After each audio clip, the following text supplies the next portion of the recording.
Hey everybody, my name is Jake. I'm a former Jehovah's Witness, current live stream hoster extraordinaire. That's up to you, friend. And I'm sorry about this weird, carnival barker energy I'm bringing at you. This is Sunday service.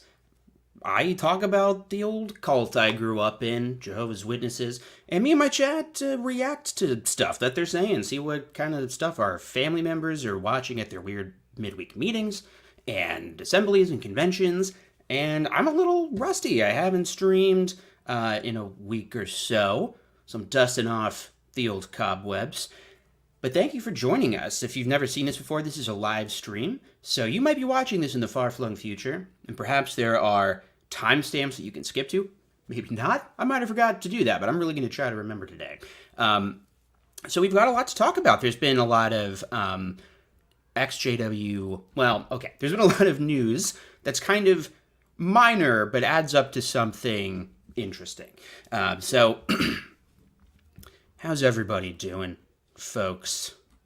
We've got the chat rolling in. Oh yeah, okay. So we're gonna do a bit of gabbing and chatting and catching up before we get into the main stuff, so people have a chance to filter in.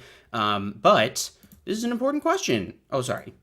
That was the answer to the question. So Mr. Atheist says, what are AEDs? I titled this stream, I don't know if it'll be the title going forward, but we're talking about the fact that I think it's 2 weeks ago at this point, or a week and a half ago, Jehovah's Witnesses released this, the corporate headquarters, the branch, released this letters to bodies of elders in the United States, maybe other countries, we'll have to check, basically telling Kingdom Halls to get rid of their AEDs. And I'm pretty concerned about that. A lot of former witnesses are. I posted about it on TikTok, but I kind of want to talk about it more in detail. So we are going to get into that, but if you don't know, AEDs are, as Chatter Dandelion says, a life-saving device that correct electronic signals in the heart for people who have stopped breathing, etc. Yeah, I believe it stands for automatic electronic defibrillator, right? Something like that. So we will get into that in a little bit. Or, arguably, it stands for awful erectile dysfunction. Hey, you're talking about... Christina liked that one. Oh, man. Okay. So, hey, Scott Jones, good morning from Vancouver Island. Friend of the channel if you want to scroll back and watch a fun interview we did and reacting to some convention stuff. And Apostate Barbie is here. Also helped me react to stuff. So we've got some real superstars here in the chat. Now, I was just fiddling around beforehand, as I often do before the stream. I often, about 15 minutes before I start streaming, I'm like, oh yeah, I keep meaning to forget to make a little edit or something for the stream. But I remembered today, because I always do this thing where I kind of talk about the channel and complain about YouTube. So I figured that deserved its own corner to go into. So here we go. Oh, happy day. AltWorldly complaining about YouTube. Doesn't have music yet or anything. Probably needs some sproyoings and sound effects, but not bad for throwing together in literally 10 minutes. So if you're not aware, I just did a thing called Try Week. The whole try month, try week thing is just a bit I stole mostly from Hollywood Handbook, who do this thing every once in a while called Try Month, where they just try and have really big guests on their show and try and actually grow their podcast, which is a really niche comedy podcast that can be a little hard to understand. So I thought that would be a good idea. Did Try Month a couple months ago, and this last week I wanted to upload a video every day of the work week, Monday through Friday, which I did, and it was really exhausting, but it was really fun. I'd always just wanted to try it to see if I could do it. So if you haven't watched some of those videos, check it out. I had a lot of fun making stuff. Oh man, I got some kind of dryness on my eye. Some dryness-iness. Get that dryness off your eyes, sir. Oh, no. Well, it might just be weird lighting. I'm, looking in the camera right now. Somebody said that my eyes look bigger without glasses, and I'm like, wait, is that true? I think it's just because my glasses are very big. Thank you to Frank Claro for a super chat. As always, please keep up the great work. YouTube lives and videos and the weekly anti-venom are the... okay, I'm going to try that one again. Frank Claro, I'm so sorry. As always, please keep up the great work. Your YouTube lives and videos are the weekly anti-venom. I need to survive leaving the call. Well, thank you so much. It's very nice. I appreciate that. I'm going to have to put on my glasses, actually. I thought I might just not use them, but then I forgot that I actually need them to read the chat. So, all right, Tiny Eyes Jake showing up here. Unfortunately, I do need them to stream. I kind of do have the Caleb fit. Oh my god, I didn't even think about that. Christina and I went clothes shopping yesterday, our annual clothes shopping trip, and I got this shirt, Marshalls, in case anyone's trying to match my fit or match Caleb's fit, as some are saying. Oh yeah, but we're in the YouTube corner still. Let's actually just play that bumper again, just so everyone. Oh, happy day. All worldly complaining about YouTube. I couldn't believe I found that stupid clip where he says, "Oh, happy day." It just happened to be in a clip of him saying, I think, one of the other words that I needed, and it was just really funny. Okay, so I did the try month and try week thing, partly because I always really wanted to do that, but also because I did want to see, selfishly, if I could get the channel in the algorithm and see, if I could get the channel to have the kind of viewership that like Wally or exJW Panda does, and that has just not happened at all. So like every time I try to like make a concerted effort to grow the channel, it just doesn't work. And that's I am complaining about YouTube in the complaining corner, but I'm not like bitter about it or anything. I think this last week was kind of solidifying to me that like this is not that kind of channel. It's just not going to be that kind of thing that like catches on like that. And so I am planning on, since I spent basically all week working on videos and stuff, I'm going to take the next month to probably just do the weekly live streams. I still have some backlogged uploads I need to post. So there'll still be some content posted on the channel, but I'm going to make a concerted effort over the next 4 weeks because we're kind of in the middle of the month, September 15th. I'm going to make a concerted effort to finally make videos for another channel that I've been thinking about for a long time. And that's what's happening. Sometimes we play a game called That's Not What's Happening, but unfortunately, this is what's happening, and it's occurring to me we might need another bumper for that. But yeah, that's kind of what's been going on, and I think absolutely everyone in my life has been recommending your channel by me at least 10 times. See, that's what's up. I think that's the only real way that this stuff grows is through word of mouth, because the algorithm is like arbitrary. It changes, what's rewarding you and stuff.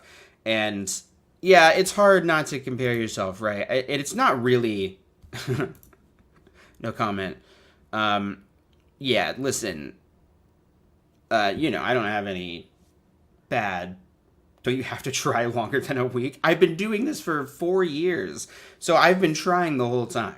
That's the thing. Like, I have been trying really hard, and I think my videos have gotten better, but unfortunately, the more work I've put in, the less it has paid off. That's not like a lesson I want to have in my brain. So, because I think hard work like does pay off in some grand way. So I'm just kind of thinking like, I've got a million scripts because I've wanted to do YouTube since before I was even an exJWs witness. A lot of you know, so I've got a ton of scripts, and I need to finally start making that stuff so I can try and do this full time. Like, the reality is everything I want to do in terms of like money, having a career, like I don't want to have a normal job. I want to do some kind of performing and some kind of writing. And so I really love doing this. I don't try to wait, I totally lost my brain thoughts because I saw some comments. And listen, the thing that's extra tough is seeing people who have not only come after me, but have come after me and ripped off some of my direct content and style, and that, you know, obliterated me in subscribers. So I think I gotta move on a little bit from the idea that like this can be a big channel, but now I'm really starting to hate this segment. Hopefully nobody sees this. Oh yeah, okay, so yeah, that's what I've been doing. Like that's the whole reason why I set up the Sunday service channel, was so the streams could kind of live on there. The tricky thing is like, you know, I do rely upon the channel for income, and sometimes, like, if a video flops, but a stream did really well for some reason, I keep it up because I still need, like, stuff. I'll stream only to the second channel, don't simultaneously stream. Maybe. I guess I just feel like, I don't know. That's, part of it is I don't really make that much of an effort to make the channel, like, mainstream appealing. And I do kind of just want to be able to do whatever I want. So I want to, yeah, I don't know. I'm losing the thread. You know, this sentiments, wait a minute, where's this comment? Oh man, I can't find it. Is this? I feel like your older content is better and than your newer content. It feels like you're trying too hard now. The older videos feel more genuine. See, like, that's the thing that's kind of also hard, is like, I want to make good videos. And so that old stuff, I guess it's genuine, but I can't really go back and watch it. And because it's just like janky and the audio is out of sync and stuff. But to me, like, I've become pretty genuine to my personality and what I'm like. So that's, I don't know. I'm not genuinely a PIMO anymore who's like living a double life by posting on YouTube. That's like a fundamentally different thing. That's not my life anymore. And so me being genuine now feels different than me being genuine then. So I'm always trying to be like authentic to whatever is happening in my real life. I think a lot of people like the journey and following the journey of somebody leaving the witnesses and stuff. And that's obviously over. Like, that part is over. And now it's about, like, deconstruction and stuff. Yes, ma'am. Oh, Christina has a comment. Yes, I think it's only right that my wife comment on these things. So I was just going to say, I think that you are genuine and you put in a lot of effort. And whoever made that comment, I'm not saying that they're wrong. Oh. I'm just saying there are other exJW YouTube channels that aren't genuine. And I didn't say it, folks. And don't try hard enough because they take for granted their viewership. Just saying. Oh shit! I can say that was an unplanned for endorsement from Christina, throwing down the gauntlet. Christina has zero fucks to give energy, and it's inspiring to me. That's another big part of my life that's changed, you know. Is that when I first started, Christina and I were on very different pages. And so there was just a lot more, I don't know, inner conflict in our lives and stuff. And now, like, we're just really happy. Like, we really love each other and everything in our life is great. I just want to be able to make more money. So that's really it. Because, you know, I need it to survive.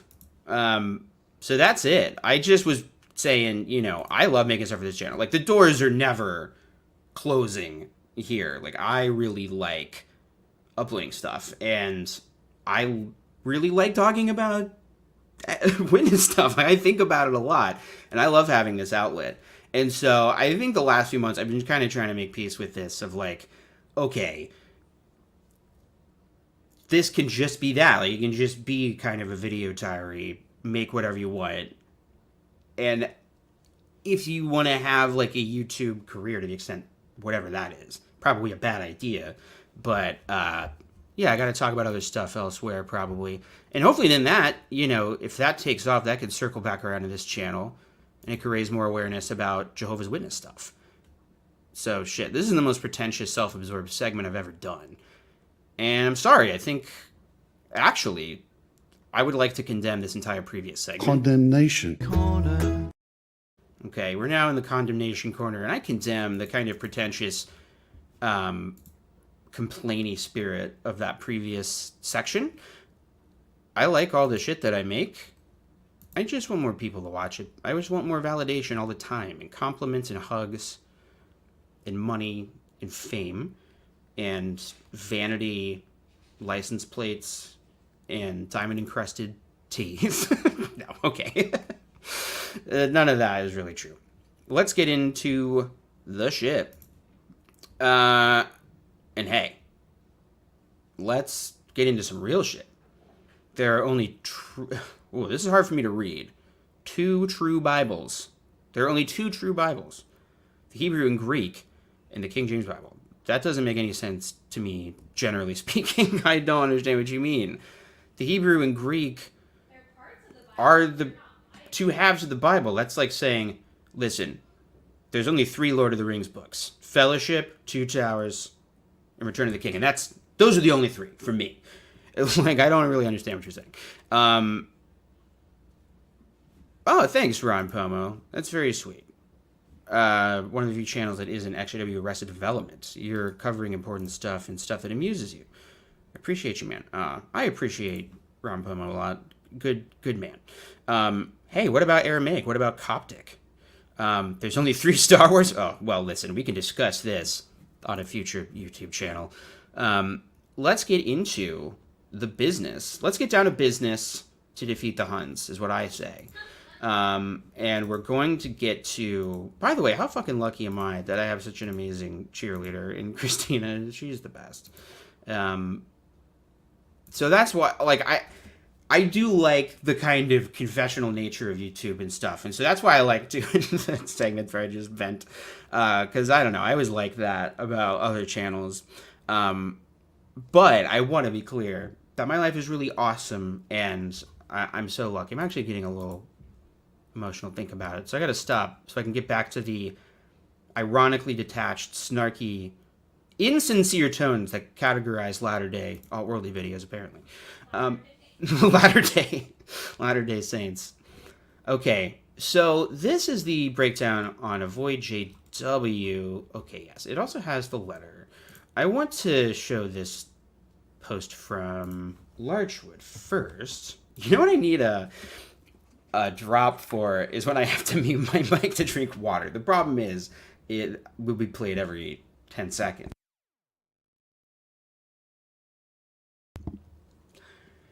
After my surgery I had, I'm really easily dehydrated. So I'm like constantly drinking water all the time. So that's what's going on there. If you're like, hey, this guy never said this before, he needs to drink less water. Don't worry. I'm just keeping myself alive over here. Weird. I'm gonna stop the stream and restart soon. I think this will be privated and deleted immediately after airing. So 13 days ago, Larchwood, which by the way, follow Larchington. I know that it says I don't follow, but I think it's because I'm not actually logged into my account. Defibrillators, a word that I cannot pronounce, unfortunately, should not be installed in Kingdom Halls. Any already installed must be removed, per the September 2024 announcements. So here's the relevant section here. Automated external defibrillators. I always want to say defibrillator. It's defibrillator. Bodies of elders have at times inquired about installing AEDs at Kingdom Halls. We view life as a sacred gift from Jehovah. However, let's not go crazy here, folks. Due to increasing liability concerns, as well as the training and maintenance needed to legally keep these devices, AEDs should not be installed at Kingdom Halls. If there is a medical emergency, a tenant should immediately call emergency services.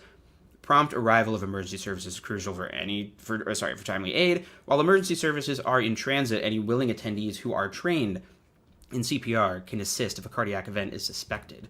If you have an AED in your Kingdom Hall, please remove and dispose of it according to local regulations or the manufacturer's instructions. You may need to contact your local design and construction maintenance trainer if additional assistance is needed. I think this is fucking crazy. So one of the things that it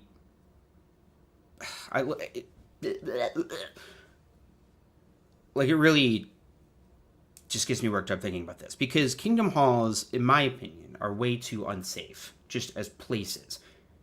Probably this is the case with a lot of churches, but this is the church I grew up in. So Kingdom Halls, there's no real security. Like, there are witness dudes who will, watch security cameras. If the Kingdom Hall happens to have them, they might monitor the parking lot. They might stand by the door.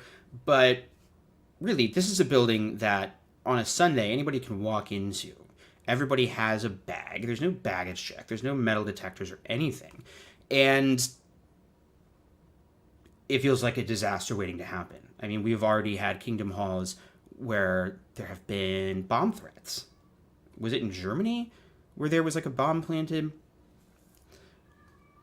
This is a complete disaster waiting to happen, I think. And now they're getting rid of this life-saving thing. There is, I suppose, a distant, remote possibility. Here's what they're concerned about when they're talking about liability concerns. They're concerned about a witness using an AED, using it improperly, and then the organization being sued for wrongful death, I think. I think that's what they're concerned about. But here's what an organization that actually cared about its members would do. It would do training for its members to make sure that there are CPR trained people at every Kingdom Hall, and they would do this training. I mean, they've already delegated this LDC committee, but here's the thing with the LDC. It's a cost-cutting committee. It is constantly examining the status of Kingdom Halls, trying to maintain them, certainly, but also trying to consolidate Kingdom Halls. Like, if a Kingdom Hall might be more valuable sold than maintained, and they can consolidate congregations into a single Kingdom Hall instead of having various different Kingdom Halls, like, that's also part of what the LDC does. And so, yes, what Bethany is saying, like, it's no different than having a fire extinguisher. Now, I think the difference is, like, by law, they are required to have a fire extinguisher, whereas they are not required to have an AED. So, yeah, the ironically named Good Samaritan law protects them from fucking up a save. They're worried about being sued if Hall A has one, but someone goes into cardiac arrest at Hall B without one. But see, yes, I think you're right. It's sort of like, oh wait, yeah, hang on a second. We need some mods to kick out this weird religious psycho who's freaking out. Uh-oh. Okay, Red Scout, deal with your shit, please. Get it together. So I just think this is deeply irresponsible. Like, if they actually cared about making their Kingdom Halls safe and actual spiritual paradises, is that the plural of paradise? Well, in paradise, you won't need an AED, so. Yeah, Christina says in paradise you won't need an AED. And somebody, kind of jokingly comments like, well, they'll get resurrected, or Jehovah will magically protect them. This, to me, is like, there is a real disconnect between... Oh, sorry, I just fucking burped. I think that's a first on stream. Sorry. For a lot of reasons, this isn't going to stay up on the main channel. Like, they could just do the work to make their Kingdom Hall safer. But there is a disconnect. Like, their members see Kingdom Halls as a safe haven where nothing bad can happen to them. Like, that's where you should go when the Great Tribulation starts, or if there's a natural disaster or emergency. And so the leadership is aware of this, and they're constantly having to correct this thinking. It's wrong thinking, right? And they're like, they've done interviews on the broadcast where somebody talks about, like, there was an earthquake at the hall and somebody was pinned down and, like, somebody died. Like, they know that that's not true, that it's not actual, it's not any safer than any other building. But also they do want that doctrine. And also from this liability standpoint, they know that they have to cover their asses. And so when you see, like we talked about last time on stream, that they've got these rich investment bankers, or what are they, asset managers, who are overseeing their tens of billions of dollars in assets. Well, there's no reason why they couldn't provide some basic CPR training for one or two people at every Kingdom Hall, right? They could do that. They have tens of billions of dollars. But that doesn't fit into their business model, I suppose. It's fucking frustrating. It's really frustrating. It's really annoying. Water drop. Avoid JW posted a good statistic here. I think they have the link at the bottom. But the chance of survival from a cardiac arrest significantly decreases if an AED is near. Chances of survival decreases if an AED is not nearby. Without immediate defibrillation and cardiopulmonary resuscitation, the survival rate can be as low as 5 to 10%. When an AED is available and used promptly, survival rates can increase to 40% or higher. The critical factor is speed and response. So, I got to admit, I've really been wondering what my dad thinks about this. He's a firefighter, EMT, and there's a lot of witnesses who are firefighters and EMTs because it's a, good paying federal job that has benefits and doesn't conflict with their organizational interests. It's not like working for the military or the police department or something, which, witnesses aren't allowed to do. So I wonder what he and other witnesses in that position make of something like this. I'm sure, like everything else, they kind of justify it in their own mind, but I don't know. Wouldn't this make you think if you were in that position? Speaking of which, another thing that's been going on is that my grandfather is sick. He's old, passing away. He's got cancer. And so I might even try and see him later today. I've been having some contact with the family, that kind of emergency contact. So this kind of thing has just been on my mind more. Especially when you see that there are shootings at like concerts and stuff. Like there are crazy people who will take advantage of safe havens that people go to. There have been shootings in churches, in synagogues, in mosques. Crazy people do this. And let's not kid ourselves. There are crazy people in every single demographic, including exJWBs Witnesses. There are deeply unstable people. Some of them have YouTube channels, by the way, and they want to be disruptive. That's why I'm pretty against that. I think that just as a civil society, the inside of a place of worship should be safe. Nobody should have to deal with that kind of shit there. And if you want to do something outside, that's different to me. But I think that what might be good in terms of stuff we can do together as exJWBs Witnesses is like, it's what CSA advocates and survivors are doing, right? They want to make the organization safer for witnesses now and future generations of witnesses so that they don't have to go through what they went through. They want to plug these gaps that make Jehovah's Witnesses unsafe for children. And I think this is another thing that we could talk about is just the fact that, like, hey, this is the church that we grew up in, and a lot of our families and friends still go. And if they're going to do that, I want them to be safe, right? So I think this is something we should raise awareness about. And speaking of which, by the way, there is a protest in D.C. that I feel bad. I don't know a lot about it. I just know that it happened. I got the invite and everything. I know Christina and I did, but we just just couldn't make it. So let me see here. So let's watch this stuff and see what's happening. Anybody here go to that? Did anybody think about going to it? I don't know what I'm asking. I'm just killing time.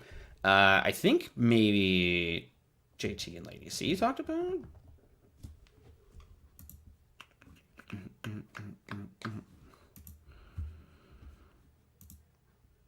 Why did I think that they streamed something? Who's talked about it on their channel? Any suggestions in chat? Ever seen School for Scoundrels?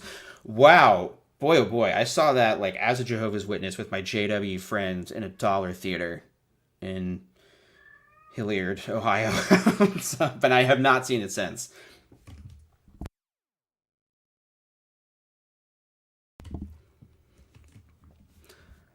I'm on their channel right now.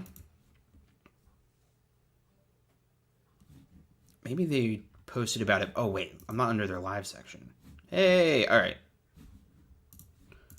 My marriage ultimately I had to obey because I refused to let it shut me. I lost my. Okay, I'm gonna. Yeah, can you bring those, please? Thank you.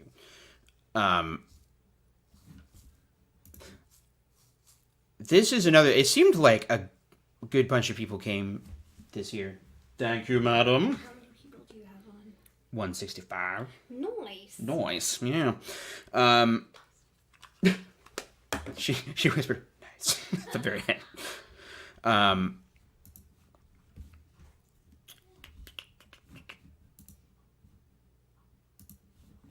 Sorry. Okay. Wait a minute. I think it connected to my phone. Damn it. Connected the old Bluetooth.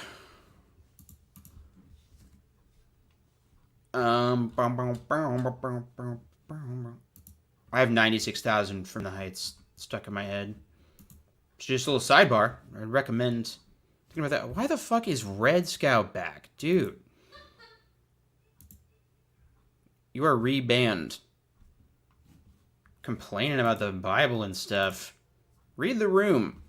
This is a nice stream where a man complains about the size of his YouTube channel and then tries to get his headphone connected. Okay? That's what this channel is. That's what it's about. All right. Friends, family, and at one point I had Everyone to here sleep in my car. This drove me to attempt Boy. I can't hear them above whoever is talking. Let's skip forward a little bit. that Jehovah's Witnesses don't mandatorily report pedophiles. So while they're out here standing at those carts, knocking on your doors, that your children, your community is at danger, while they're driving the school buses, working in school. Big shout out to school JT aides, and Lady C. Your children are in danger. Just the I best. want y'all, the community that's here around, to let that sink in if you have kids. Yeah, exactly. Shockingly, 11% of them were elders or ministerial servants. 11%. Those meant to protect the flock. Where's this 11% Not from? one- I'm sorry, I missed what she said. What was the number of 11% of like elders and servants? Exactly. Shockingly, 11% of them were elders or ministerial servants. 11%. What? Those meant to protect the flock. Why am I getting Not confused? one case was reported to the police within that organization. So 1,800 and not one I just want to do was a reported. little skim through here. On Maslow's hierarchy of needs in nursing school. Is anybody familiar with Maslow's? Christina's always talking about So Maslow's the people who are hierarchy. not, you will be by the end of our speech. This So- is the couple that has a YouTube channel? They're far away. I'm like trying to get closer as if that will make the screen bigger. Maslow's hierarchy of needs, as you can see, it's shaped into a pyramid. Don't make fun of us, y'all. We made this last night, okay? It's a little crooked, whatever. Good But question. How the many whole people idea were there? behind it is to reach self-actualization, which we have heard talked about in this speech today, right? So to reach that, you have to first have your needs fulfilled in the tiers underneath. All right, so we're going to go through each tier and kind of show how the religion affects each one of these Awaken tiers. truth. Okay, and this is the way that we Yeah, build good ourselves. vibes This is from the way them. that we're They- able they to seem grow like as good dudes. people. Okay, the best now, babe. All right, so when we go through these, of course, the organization uses a lot of these tactics, but there's one particular one The that they 11% was focus on. referencing the and when y'all Australian Royal notice Commission. it, we're just gonna do a little when we see which one they focus on. All right, so we'll start from the bottom. Our By the physical. way, I mean, I think it's worth noting that we're really limited in, we're limited by the data that Watchtower gives us. So these are probably low numbers, I think. Not to be conspiratorial about it, but we're stuck with their own this database, right, that they provide. So it's kind of hard to get good records. It'll be interesting to see what happens in this grand jury investigation in Pennsylvania, because they're going to, every Kingdom Hall in that area is, or in the state, right, is involved. Correct me on that if I'm wrong, but I think that'll be really interesting. Pennsylvania is a good bellwether for kind of like average states.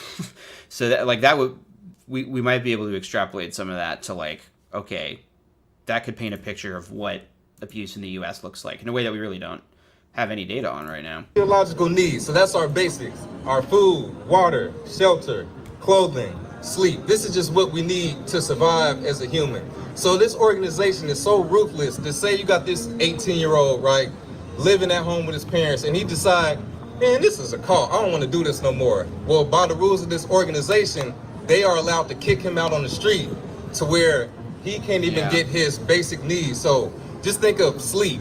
We need sleep so bad that if we don't have somewhere to sleep, we'll sleep under a bridge. This is absolutely true, by the way. This happened to a family member of mine. I don't want to, speak on their behalf, but I'm not the first member of my family to get disfellowshipped. And, by the way, thanks for all the nice words in chat about my grandfather.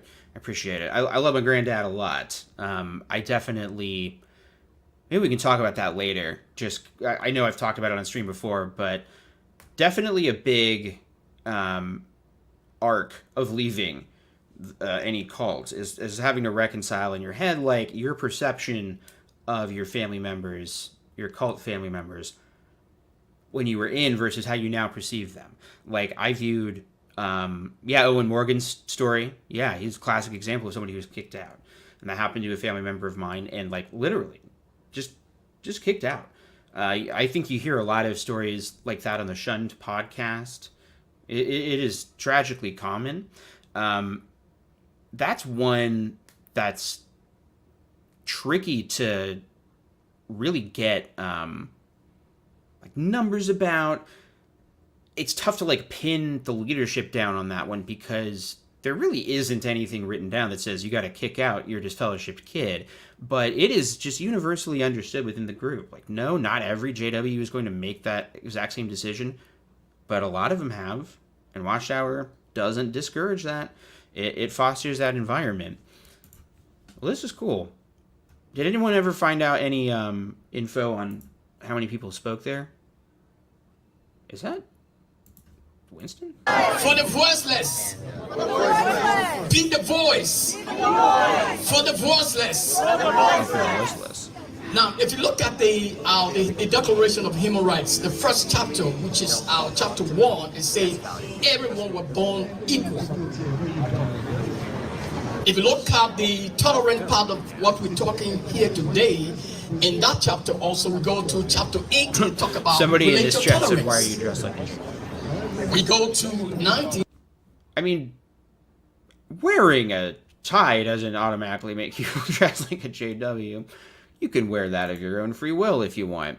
Yeah, you can hear people in the crowd. Oh, he's a pastor who decided to drive in? Oh, well, now I'm less enthused about that. But that's cool. Shout out to everybody who went to that. Appreciate you. For those of us who weren't able to go. I think that I'd love to be involved with a protest like that.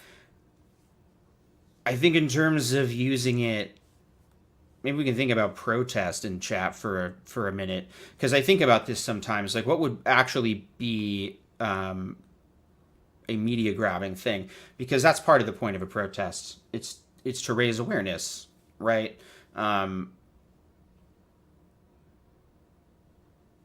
So where would you do it? I think it makes sense to do it in Washington, but I don't think it makes sense to do it in Washington right now. I think that because there are so many other protests happening for so many other issues, and Washington itself, of course, is singularly focused on an election right now, that you're going to...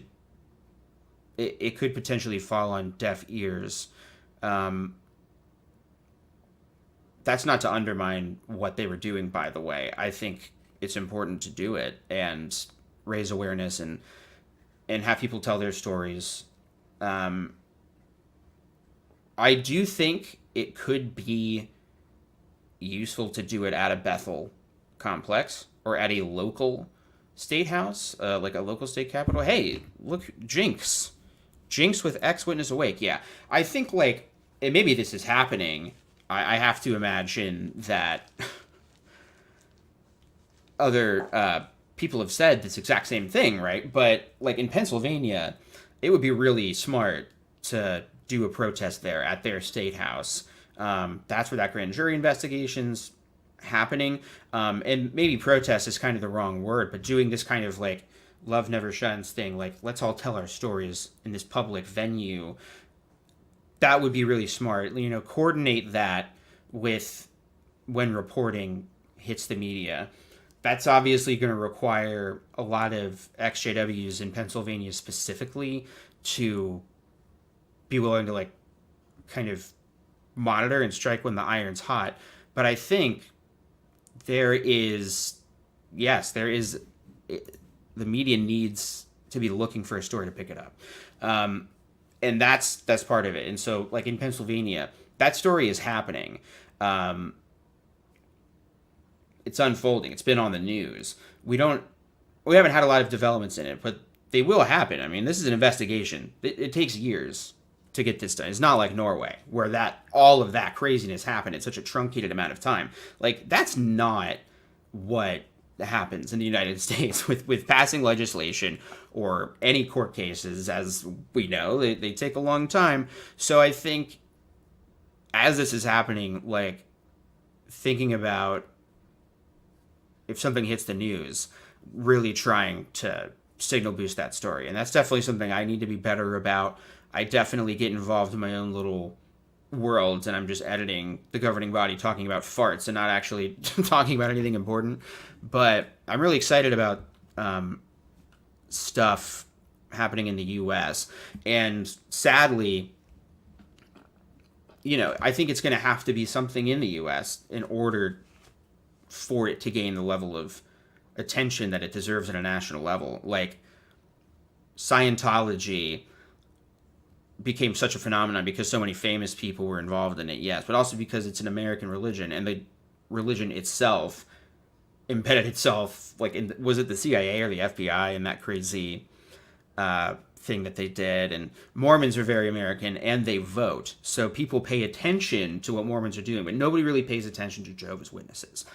You know, they don't vote, and that means they are not like a demographic the politicians are really worried about, generally speaking. And so, yeah, I think that there's like an uphill battle to getting people to care about Jehovah's Witnesses. They don't have the crazy hook that something like Mother God does, which is obviously a super tiny group, but it's so nuts that it's like watching a freak show at the circus, right? People want that. Like, that's the kind of thing that people make documentaries about.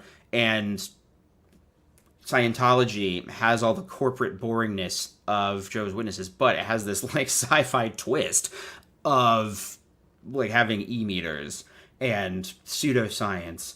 So Jehovah's Witnesses are really smart in how boring they are. I think that's why it's harder to raise awareness of it. And I think the other issue is like our celebrity exJWs all kind of left the movement when they were really young, maybe before they got baptized, like Donald Glover and Jerry Minor. Like, they're pretty famous, but Sherry Shepherd, I think they just don't, none of them have become a Leia Remini, right? So there's no cameras pointing anywhere all the time. So when that person talks about Jehovah's Witnesses, it makes the news. So I find that really frustrating. But what? Donald Glover's doing all right. I'm not going to tell him how to live his life. That was a lot of incoherent rambling, but yeah, I've been thinking about like how to make a protest effective regarding witnesses in the United States, and I think it's really tricky to have it catch on and be a moment that like starts a snowball effect.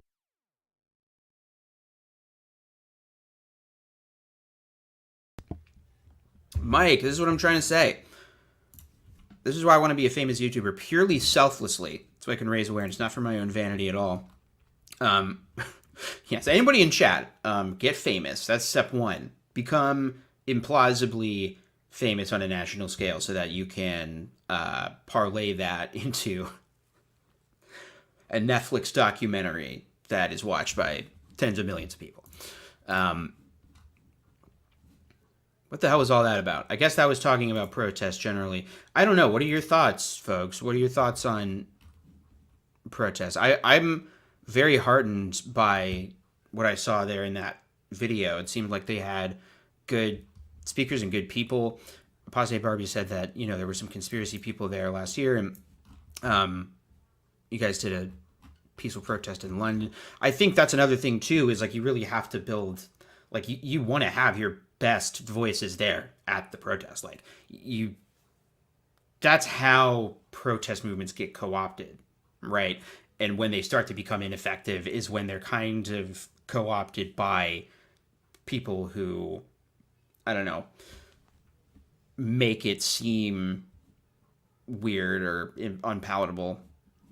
It has to be broader. It has to be a protest for something like religious abuse that goes beyond JWs. It opens it for other people to take up the cause. Yeah, like in Washington? Was it Washington where they were trying to get mandatory reporting laws passed? You know, like a big reason why they were able to make that a thing is because it involved the Catholic Church too. Like it didn't just involve Jehovah's Witnesses. And yeah, I do think that that's going to be part of it.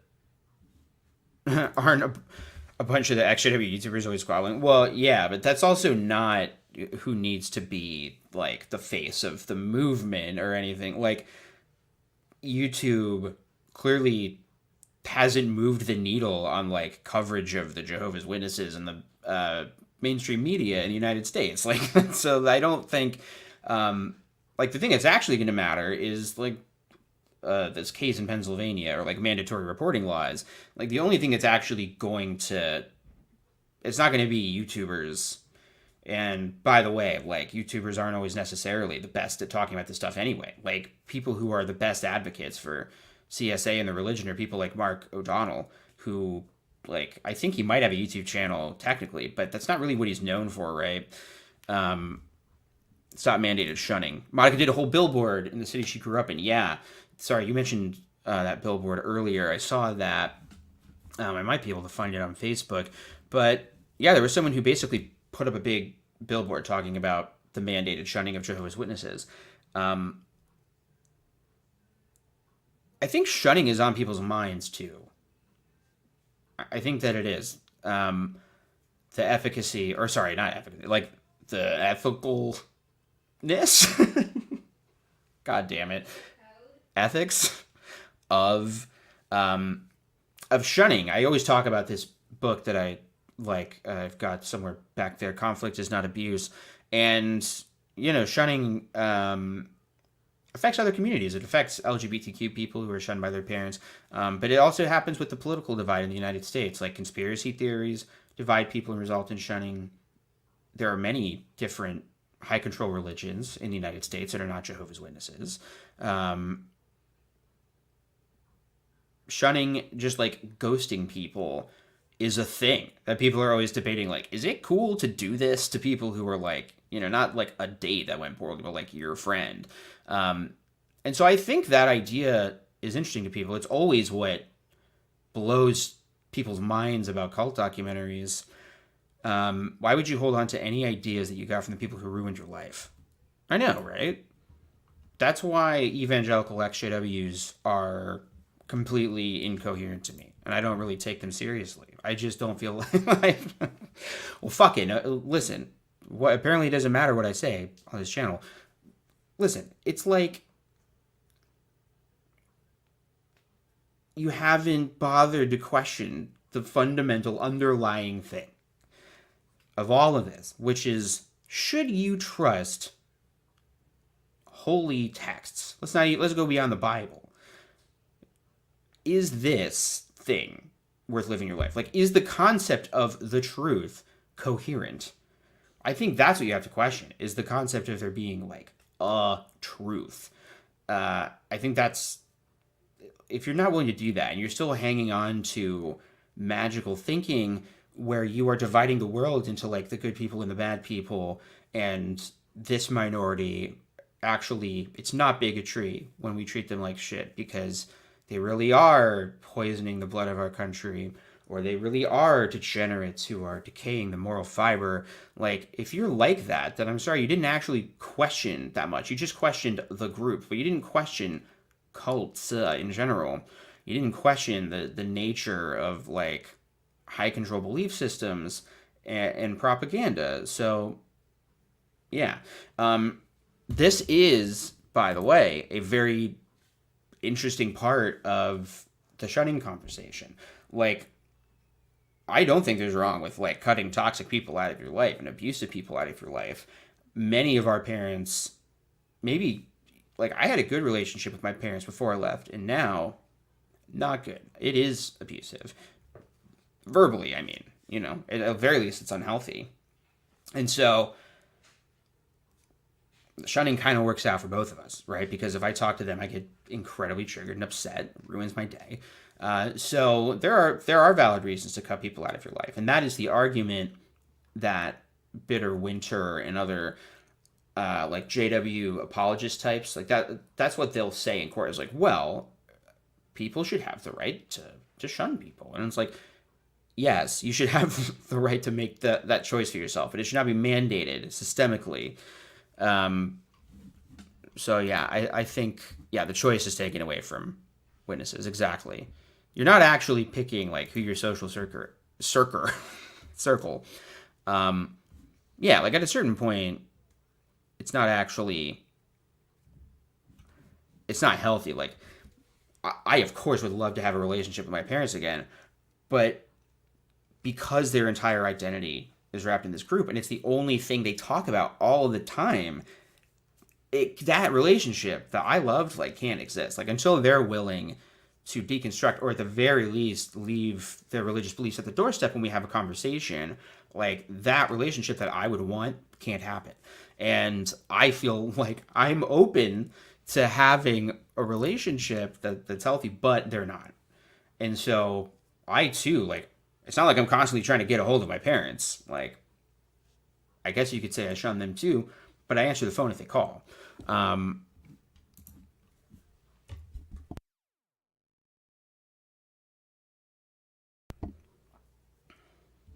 know an exJW who literally believes that God has the right to manipulate, be a narcissist just because he created us.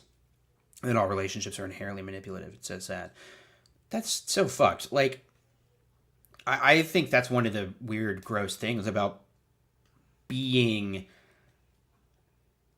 Christian. Specifically being, like, evangelical, Bible literalist Christian, is you are just adopting a willfully narcissistic framework for your life. That some people deserve to be able to boss other people around. There are certain special people, and it like instills this learned helplessness and like subservience to literally something invisible, because of course you're not actually like letting God take control. You're letting whatever your religious leaders are take control, or online guru that you watch, or books that you read, like whatever, whoever it, or just your own delusions. I think like I think it's really useless. And so to me, like, if I was going to be a part of some local Ohio exJW movement, whatever the fuck that would be, like, I don't think that would be an effective movement if the people in it are not willing to advocate for legislation that also limits the power of other religions. Like, no religion should have the kind of deference that they currently have in the United States. Like, it's ridiculous. It allows for abuse. And so I, like, don't have any problem working with Christians. I think I work with almost 100% Christians on a daily basis at my day job, right? But that doesn't come into play in the common task that we are performing to work together to do, right? Whereas if it's an exJW group and you are trying to actually pass legislation that would limit Watchtower's ability to do harm, I think there's a real conflict of interest if you are a part of a religion that also thinks that gay and trans people are not real people who don't deserve rights, and that like we should ban pornography, and that birth starts at the moment that you get nutted in. That's their words. I mean, that's what they say, word for word. I don't think that movement can really thrive, because you're not really united in your goal to combat religious extremism. You are only concerned about a personal vendetta against the religious extremists who ruined your life specifically. And I don't think that can really work. I guess that's all. Let's move off of this, because I don't actually know if I'm making any sense. I feel like I'm just rambling. But it's been a good conversation with Chit Chat. Religion sucks. It's not needed to find God. Yeah, and like this is the thing. Be spiritual. Have God, and like read the Bible. That's fine. But I think that just needs to be like, I just fundamentally believe in live and let live. So as soon as it steps out from this is what I believe to you must believe this or else there are going to be consequences, and I am going to align myself with a political movement that is deferential towards my religious beliefs, so that we can slowly form a theocracy. Like, yeah, that's where not my favorite thing. You know what we should do for the first time on this exJW stream is look at this website called JW.org. Now, org is short for organization, and a lot of people don't know that. It's not really important at all. I'm just speaking to fill dead air. All right. It's kind of been nice not watching video content on this stream, to be honest. Or, like, not JW video content. I guess we should at some point. There's actually not that much that's new. Right. I talked about the broadcast a little bit in that video I made about ableism. So I talked about like Jeffrey Winder's talk and a little bit of Gage Fliegel's talk, but I don't think I actually watched Gage Fliegel's talk. I think I just skimmed through and happened to see a quote that was relevant to the video. So we can watch the stuff that I didn't watch. Webster's Dictionary defines organization as... Wait, I think I've got a Sam Hurd coming along here. This is Samuel Hurd, Jehovah's Witness, of the governing body. And just like that, he stumbled into a Samuel Hurd impression. But first, I'd like to look at the meeting workbook. No, it's gone. It's gone. Samuel Hurd left the building. He's gone. What a... art piece. Whoa, it's not letting me click on it and make it big. Back in my day, kids let you do that. So here's a question that's come up a couple times on stream, right? And we gotta... Oh my god, what am I doing? Mommy? I gotta get back into Sam Hurd first before I can talk about mommy. Imagine a mother with a young child suckling at her breast. Mommy, when I get out, call me Sammy. It wasn't good. Hey, thanks for the $10 super sticker. Suchin? Liao? Oh my god. That couldn't have been the right pronunciation, and I'm so sorry. Let's see what kind of stuff we're getting up to here. Whoa! Well, we're enjoying paradise, of course. Wow. Not subtle. So this is what childhood indoctrination looks like. Oh my god. The big change here. Dad has a goatee. A good example for Christians now has a goatee. This was unthinkable just 1 year ago, folks. This time last year, a goatee would have been a universal signifier to Jehovah's Witnesses that this was a worldly guy. But now, no. This is just a good guy.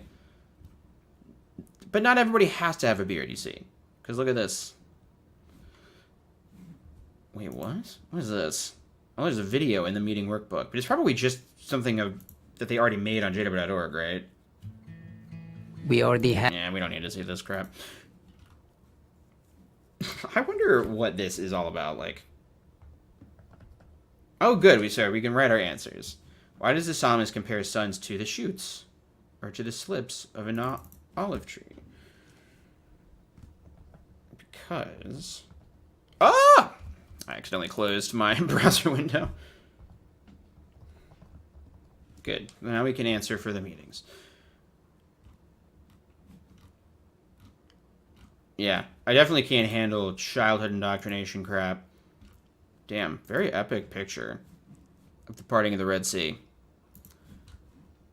I just want to see if there's anything notably cringe about this issue. Ooh, this is cringe. Do not let nervousness hold you back. I don't like this at all.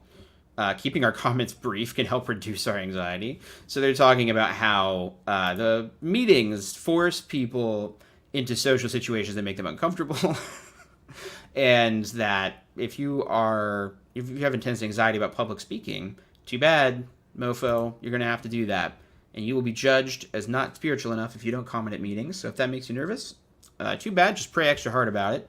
Do it anyway. Don't let nervousness hold you back from literally virtue signaling. I mean, this is true dictionary sense of the word.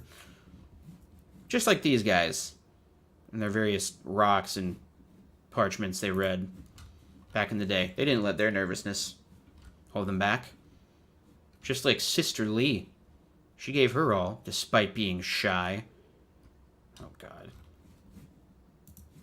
Thanks, I hate it. So far, this is pretty normal JW pablum. In harmony with your... Don't like this. Don't like this at all. I shuddered. Act in harmony with your pleas for help. It's like, you need help, but you need to be working in harmony with your prayers in order for Jehovah to grant them. That's the math equation for how Jehovah answers your prayers. So, if it appears that Jehovah is not answering your prayers, it could be your fault. Could actually be your fault. Jehovah's trying desperately to get through, but there is a shield around you, like the shield around a ship in Star Wars. Blast shield. That's not actually what blast shields are in Star Wars. I'm sorry. Yeah, I just don't like this way that they find people, a lot of making excuses for God, like, well, you gotta work in harmony with your prayers. And of course, that always works out to do more work for the group.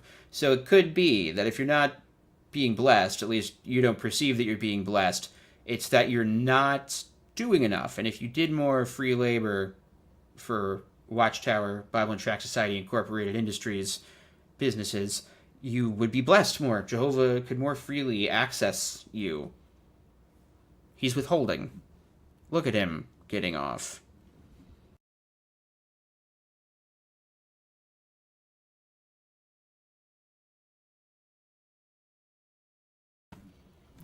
That wasn't even... I didn't even hit the mouse on accident. I just legitimately hit the back button on the wrong screen. I was just on not the right screen.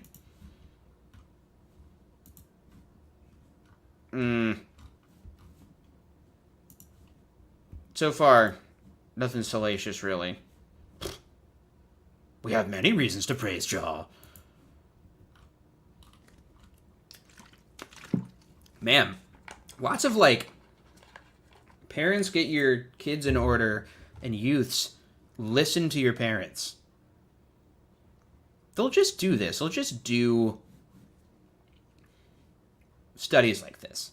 Even though they will also say in the same breath, unless your parents aren't Jehovah's Witnesses and don't serve Jehovah, and they ask you to do anything that would detract from your ability to give free labor to Watchtower. And also, what if your parents are Jehovah's Witnesses, but they are abusive? They're living a double life. You know, they're one of those families that's nice at the meetings, but behind closed doors, they're abusive. Do you listen to them then? Like, this kind of crap fosters a environment that's rife for, like, where abuse can thrive, I should say. Do not listen to those who do what is bad. So what bad thing is happening here? They want him to look, I guess, at porn? Is that what we're supposed to glean from this. They're all in the locker room like, bro, watch the porn. What's wrong, bro? We're all watching pornography together in the locker room. I don't know. There wasn't a lot of that when I was growing up. I don't know if that's a realistic scenario. When did you stop considering yourself a youth? Oh, God. Definitely when I hit 30. Hey, Unsure Salmon. Just got up the stream. I'm an exJW in Ohio, and I would be more than willing to contribute to any projects, protests you're involved in and want to put together. That's awesome. Definitely email me. I don't have anything, like, in mind at the moment. Thinking broadly, but that's awesome. Yes. Let us connect on this. Why put your heart into personal study? God. Personal study. Oh, wow. I really like this picture. This looks like one of those 90s, like, point-and-click adventure games. That was, like, sort of edutainment. Like, this would be the lead character in some, like, history adventure game where you're clicking your way through and learning little facts about ancient Mesopotamia while you search for treasure or something. That's what that reminded me of. Looks crappy, to be honest. I don't like this style. I don't like this thick outline thing that they're doing, and it's not just them. I see other artists doing this. I don't care for it. Calm down with your outlines, sirs and madams. All right. Well, let's bite the bullet. I saw there was not anything new in terms of, like, whatchamacallit, like morning worships and stuff like that. At least not that I saw. Let's do another. Oh no, rainbow wheel. Get out of here. Oh. Whom can you trust? What does the Bible say? You know what? We don't even need to click on this one because I know what it's going to say. It's going to say you can trust Jehovah's Witnesses. What? Hard-hitting title. No. Title for the awake. What has happened to respect? It's a pretty broad concept. It used to be nobody cut each other off in traffic. And now they do. What's happening? I like that this is on their mind. Like, it used to be that people just sort of automatically respected us, Jehovah's Witnesses, because we're Bible forward. And that just used to get you more respect in society generally.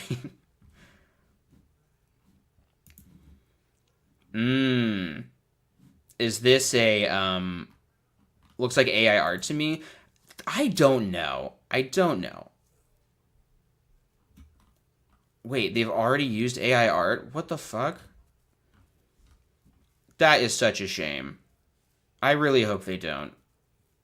Like, guys, you're not paying the artists. Yes, you pay them to eat watered down scrambled eggs in the morning and, like, Salisbury steak at night, but that's it. I hope they keep their artists. But you're right. From a cost standpoint, it makes sense to just generate that stuff. Was this in reference to the video game, the 90 PC video game character who was digging for treasure, or this mock-up? It says a lot about JW's artists that they're getting confused with AI art. Well, yeah, I think it's because they specifically aim for that propaganda style. Let's do a little mini AltWorldly episode. So that chunky style that we saw in the digging for spiritual gems thing, it reminds me of those WikiHow art. Is that what it's from, or were they from Quora? Well, let's show this. This isn't too dissimilar. It's what I'm thinking of is like the meme where it's the guy pointing in the mirror at himself angrily. Is it Quora art? What am I thinking of? Somebody read my mind. Yes, WikiHow? Why am I not seeing this? WikiHow art that actually exists. Okay. None of this is what I'm thinking. This is kind of what I'm thinking. How to successfully use your Bitcoin for bribery. This isn't real. God damn it. Everything sucks. Google Images sucks now. I hope that fucking, like, monopoly. I hope they get sued and broken up as a monopoly. The federal government's brought charges against them for being a monopoly, right? Top 10 strangest WikiHow articles. This is what I'm talking about. So this one's real. This does look like it could be an accompanying illustration for a Young People Ask article where they're like, just as Jehovah created dogs, he also created humans. What the fuck kind of bullshit is this? It doesn't have any art with it. How to shower with a lemon. Yeah, see, this is like, this could 100% be the art in a meeting workbook. How to breathe.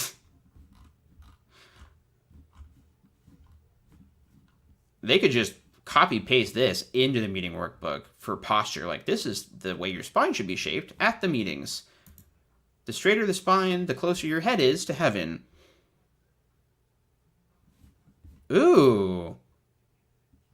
No, I have not. I haven't watched Knowing Better's latest video either. No, I cannot email you the Bitcoin article.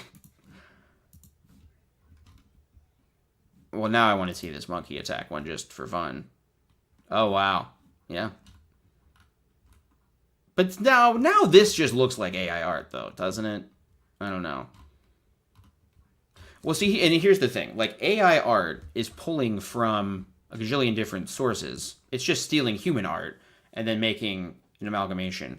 So, because there are so many goddamn WikiHow articles with this art style, Wikipedia, or sorry, like, AI art is going to generate a lot of images that look like this. So it's kind of this feedback loop. If Watchtower does start using AI art, it'll probably continue looking like their current illustrations because that's just what was, they were already trying to emulate that, and now that's what the AI is trying to emulate. Okay, I am interested. I do want to see this boomery argument for fucking I get no respect, Ronnie Dangerfield. Ronnie? Friends call him Ronnie. Real name Rodney. Okay, I do have to take a quick pee break, so we have to do the awkward silence break. Have you ever been confronted by a bad report, a false report about Jehovah's people?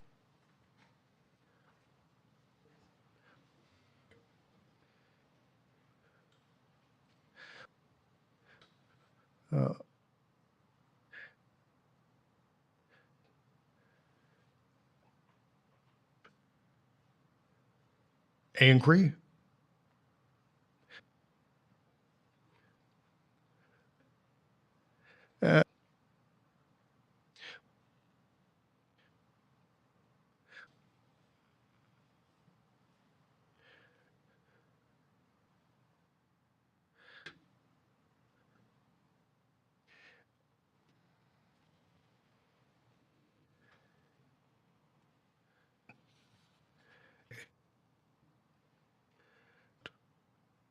Did God really say that?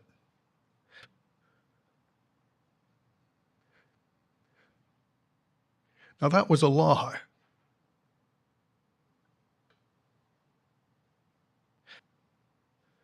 Satan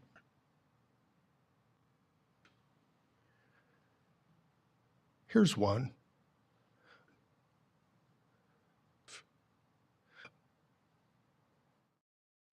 Oh no, I left the mic on. Damn. It's unfortunate.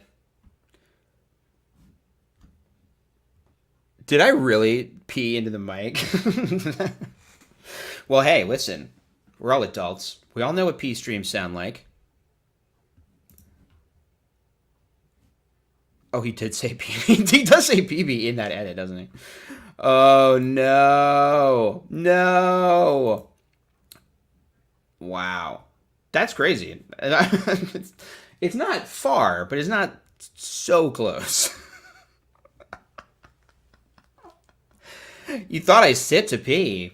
Why would I do that? What if I was and it was still that loud? Frying chicken. Listen, I'm not going to go back and check, so I will believe, and famously a gullible person. I don't know if this has come up on the channel before, but I was in a high control group for quite some time. Okay, wait, what's their thesis statement for respect? Respect for others. I have to say this. Wait, what the fuck was I going to say? My brain just died. Oh, yeah. I got a real perverse thrill out of coming back and seeing that 150 people were watching just Seth Hyatt silence. I thought that was very funny. Just seeing that I had forced that many people to watch a silent supercut brought me joy. And then I wonder why more people don't watch the channel. I subject them to intentionally unwatchable things. Okay. Alright. I keep fucking scrolling back and forth. You can see the ADHD manic energy. Alright. Number 1, 2024. Hey. It seems like people were just trolling me about the P, but be glad that you didn't hear me taking a number 1, 2024 style. Wait, no, that was number 1. I just fucked up my own joke. It made no sense. Number 2 is poop. Famously. God damn it. Alright, I'm just going to read this. Think about this. Try to bring a little glory to God. Like an endangered species, respect seems to be rarely seen and stands out when it is shown. For example, many people show little regard for one another, their parents, and the elderly, as well as for police. Employers and teachers. Oh, this is rich. What is this fucking pig simping the Watchtower is doing? Copyright 2024 me. Pig simping. That's a good term. I'm sure other people have said that before. Really weird. Like, see? Local governments, we're very compliant. We follow all the laws.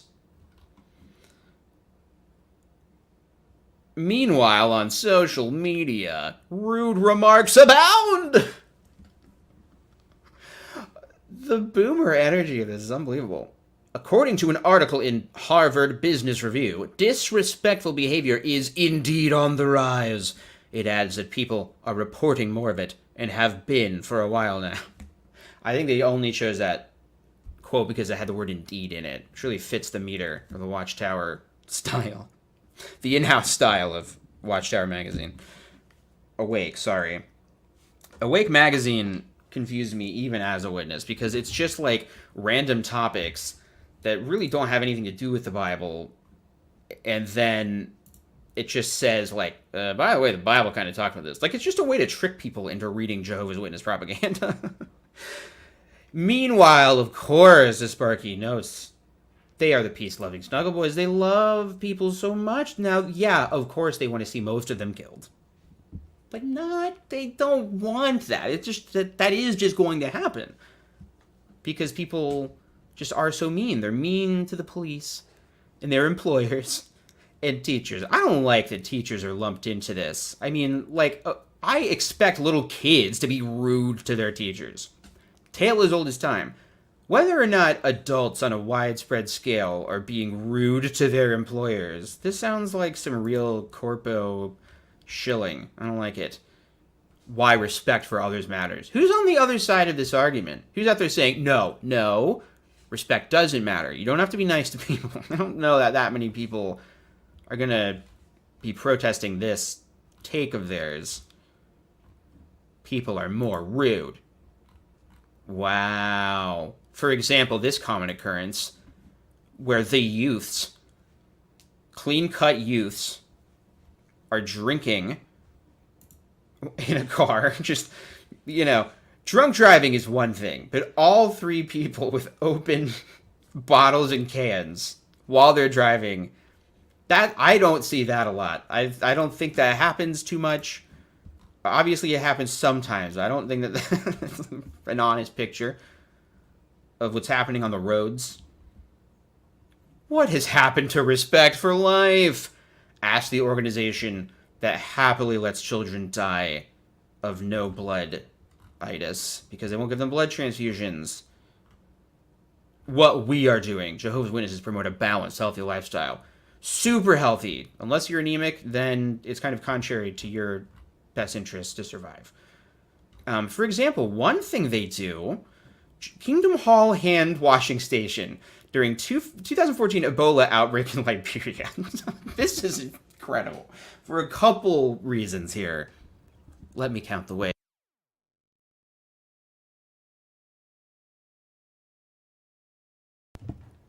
Now, I'm preaching to the choir,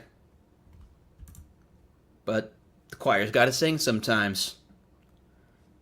Jehovah's Witnesses do not do disaster relief work as such. They do not do charitable disaster relief work. What they do, and I think this is genuinely nice that they do this, is they do help their own members around the world. Like if their members are affected in another country, they will organize people to go out there and help, rebuild houses, clean up the whatever.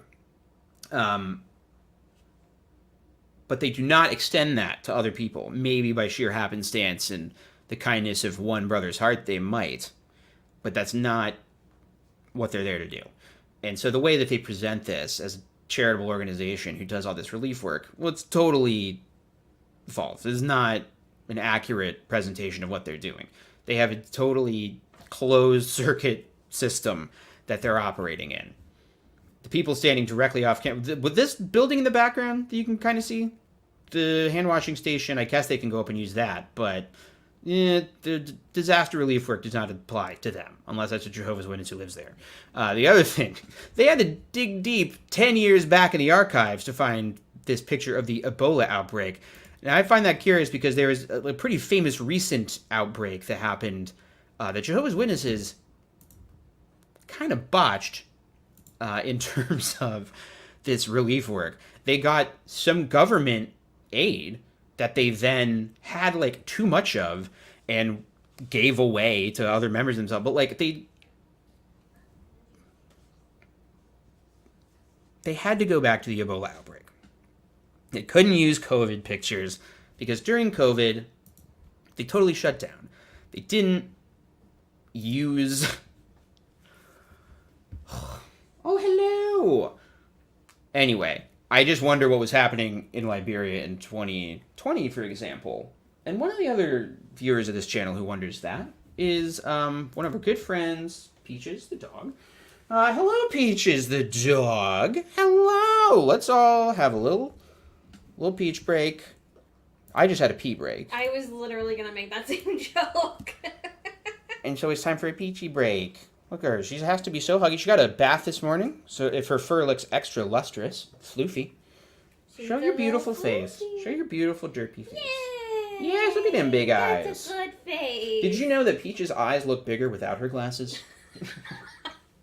Oh, that's why. Yeah. That's why she's not wearing glasses. When she has her spectacles, her eyes are very tiny. That would be really funny if that was true. Tiny eyes Peach. Am I worldly or apostate? That's kind of like asking if something is a square or a rectangle, you know? I am both.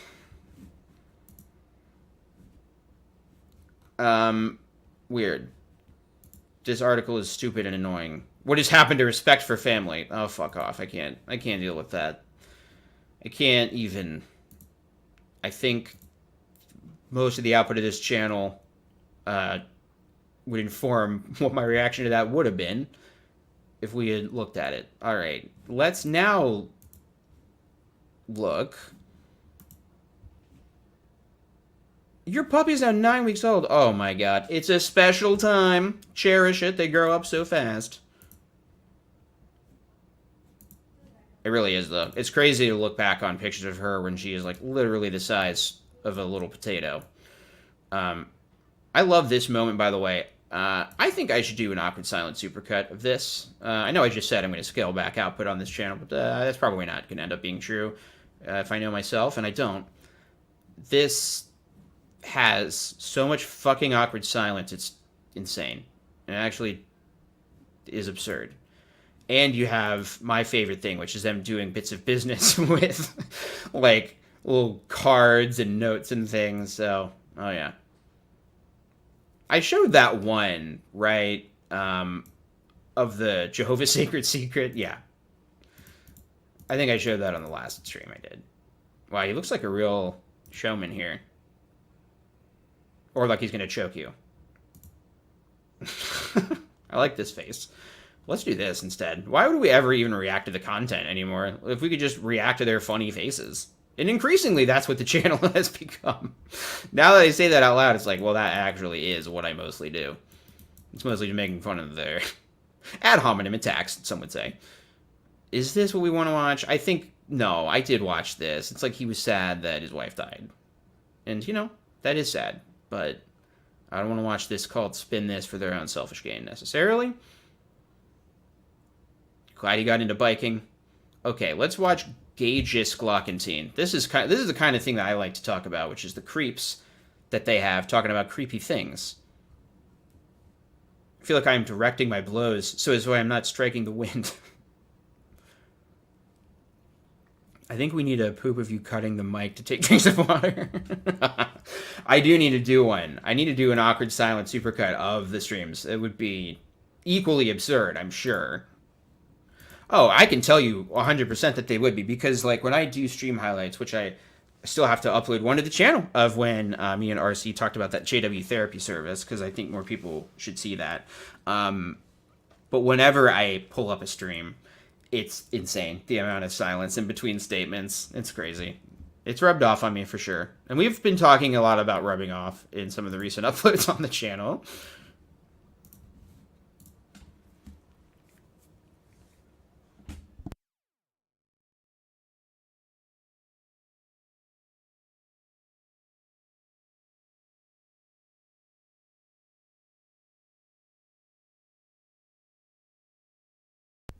Worth noting that their entire timeline for when the books were written is like wrong. Like they're going with the most conservative Christian estimates that service the idea that oh shit, you can't see. I'm just watching it by myself.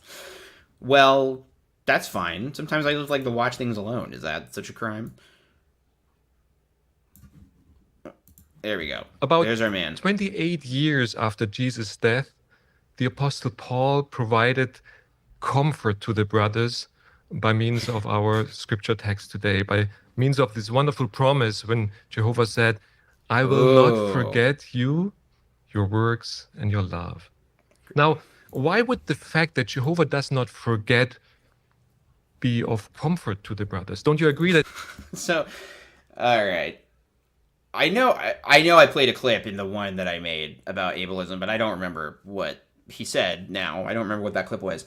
I feel like they bring out this guy. They trot out the old Glockenstein for the creepiest talks. I don't know why they do this, but him and Hermanus, they bring out seemingly to talk about the most unpleasant and uncomfortable topics as if to intentionally accentuate how uncomfortable they are. Like, I don't know why. They must think that this guy is killing it and that people like him and that he's not like a creepy space alien Nazi sounding guy.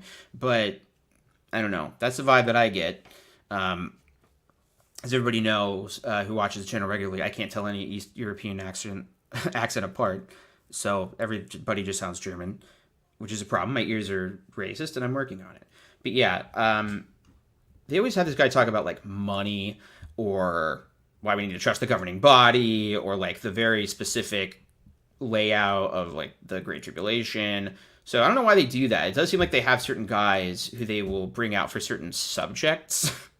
And I don't know why they do that. If you tell somebody that you don't forget him or what he has done, can have completely different meaning depending on the person and the circumstances. Based. Let us therefore focus on the meaning of the Big Mouth Movement's guy. Jehovah does not forget. Amazing name. In order to make this discussion practical, may we talk specifically to you, dear sisters, who lost your husband in death. What? No, I don't want to watch. No. Now I remember why I was so triggered when I made that video. They specifically want to talk to women who have lost their husbands in death? This doesn't sound like anything that anybody here would want to watch. I don't foresee myself maintaining any level of peace after watching something like that. I gotta... Yeah. Maybe that's what it is. Sisters with necrophilia, we want to talk specifically to you.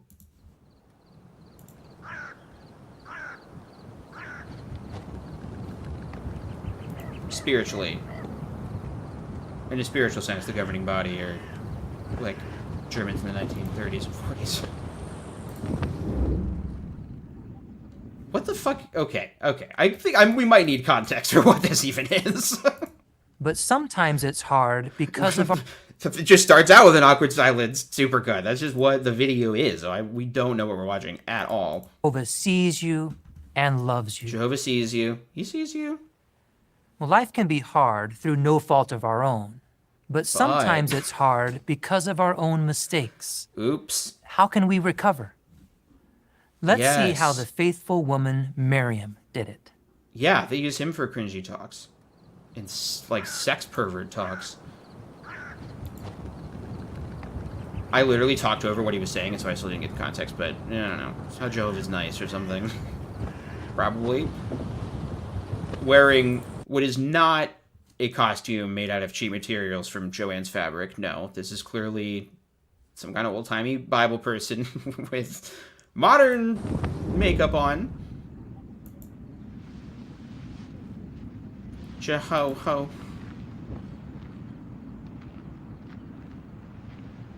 Maybe slow down a little bit, guys. One of these fast-paced Bible dramas. The one guy, maybe they'll cut back to him someday. But he looks like someone, and I want to get a vibe check. Discipline can be painful.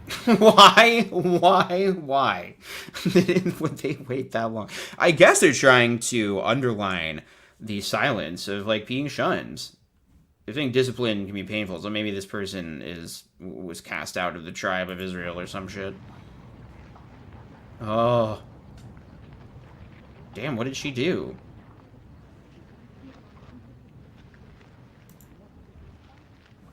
Appreciating it for what it truly is takes faith. Oh, it takes faith to believe that you're not experiencing religious abuse, but discipline from God himself. The amount of people asking what an AED is instead of, like, literally typing the question into chat instead of Google is astounding.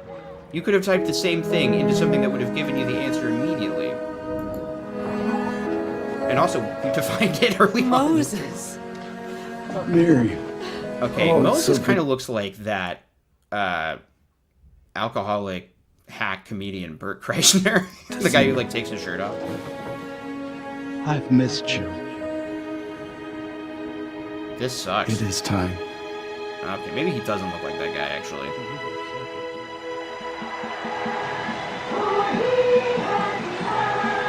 What is even happening?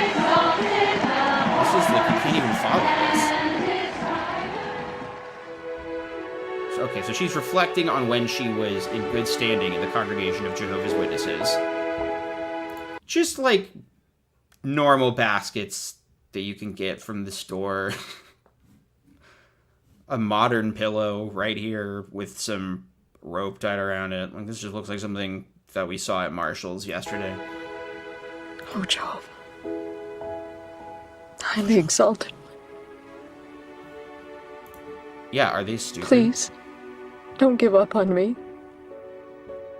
I know! Which is why I defined it when I talked about it. But that was earlier. This is live, baby. This is real time. Miriam.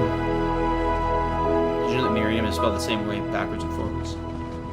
It's not, but almost. Boy, she's sad. I don't know if it's coming across to you guys, but to me, I'm really getting a lot of sad vibes. Is this manna? Is this what we're seeing here? That she's picking manna from Miriam heaven? was well known in the camp of Israel. She enjoyed a close relationship with her brothers, Moses and Aaron. During the slavery in Egypt and the exodus that followed, The people had grown to respect and love her. She sucked butt. Now, this cute little kid actor, if he ever leaves the religion that has forced him to be in this movie, he'll be shunned, and they might actually delete this video from the website. Probably not, because he's a kid, so it kind of doesn't count, but... Wait a minute, what are we doing? We could be speeding this up. Thank you. Subtitles. Oh, welcome back. Aaron. Zipporah, oh my First, god. Miriam was pleased to have Zipporah back. Wearing Sephora. How is Sephora settling in? Well, Sephora. everyone seems excited. Don't you think? But it seems that in time, she gave in to pride. It seems. This is Watchtower code for they're doing fan fiction, and this is not in the Bible. But they want to get across this manipulative religious point, so they're just going to say that that's what happened. She might have felt threatened. Might. Thinking that Zipporah would replace her as the most prominent woman in the nation. You know, maybe. In any perhaps. case, Miriam and Aaron in engaged in negative talk. But anyway, whatever it was. But she's a Cushite. Yeah, but she's his wife. Hey, speaking of Cushites. But she's not one of us. Pipe right here. Who knows how she influences him? I actually don't. Is that slang for talk weed? I focused want on to be clear. Zipporah, That's but it what's soon happening. escalated into complaining about Moses himself. If that's slang for something worse than that. The people need leadership, and they trust us. Miriam, Jehovah is leading the people. Source. We're not Sauce. listening. Sauce. Miriam, we. Okay. Real talk, it would be crazy to deny God's existence if you woke up to free sky bread every day. Like, if you got free sky cake every day, and there's just magically cake on the ground, that, yeah, there's some kind of God's going on. Now, whether that means you gotta worship him, I don't know. But I think... We are suffering out here. He's involved. Some for question, sure. my brother. Something has to be done. She says his Cushite wife is distracted. I just don't understand what Moses is doing. Oh my god, this is really overwhelming. The whispers in fast motion is horrifying. I did not enjoy that, but let's do it again. We're suffering out here. Some question, my brother. She says his Cushite wife is distracted. I just don't understand what Moses is doing. It's like Lost. It's like the whispers. We're suffering I hear Miriam is worried. Maybe there's a better way. You shouldn't trust her. Oh, wow. Her simple doubts, her doubts spread like wildfire, undermining trust in the governing body of the first century. Whoever that Maybe was. Jehovah wants us to do something. Why do we have to listen to Moses? I'm sure other people feel the same. Should have stayed in Egypt. And we're suffering too. That last guy looked so funny. He was so clearly just a normal Jehovah's Witness dude. This guy. I'm sorry. These guys are just like Canadians in 2024. You know what gives it away is the fact that they're all fucking white. Let's turn back. Maybe Jehovah wants us to do something. This is insane. This is actually Has he insane. not also spoken to us? If you want to know what it's like to have ADHD, it's actually a little bit Go like this. out, the three of you, to the tent of meeting. Uh-huh. Listen, it would be a lot easier to believe in God if he spoke directly from the heavens. What is there? Do they have an answer for why God doesn't do that? That would be kind of an interesting little research video, like a short one. Like, what is their answer to that question? Because I'm pretty sure, like, to my memory, they just say, we don't, like, he doesn't do that anymore. They're just like, now, clearly today, or obviously today, Jehovah doesn't communicate directly with humans. But they never say why, as far as I know. But maybe they do have an explanation that I just never looked into.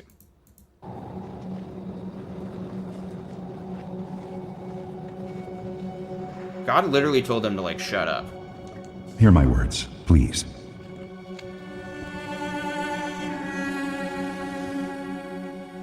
It is not that way with my servant Moses. Ooh, so who's Jehovah? Face to face I speak to him, and the appearance of Jehovah is what... He must be a guy who's, like, been on a broadcast or something, right?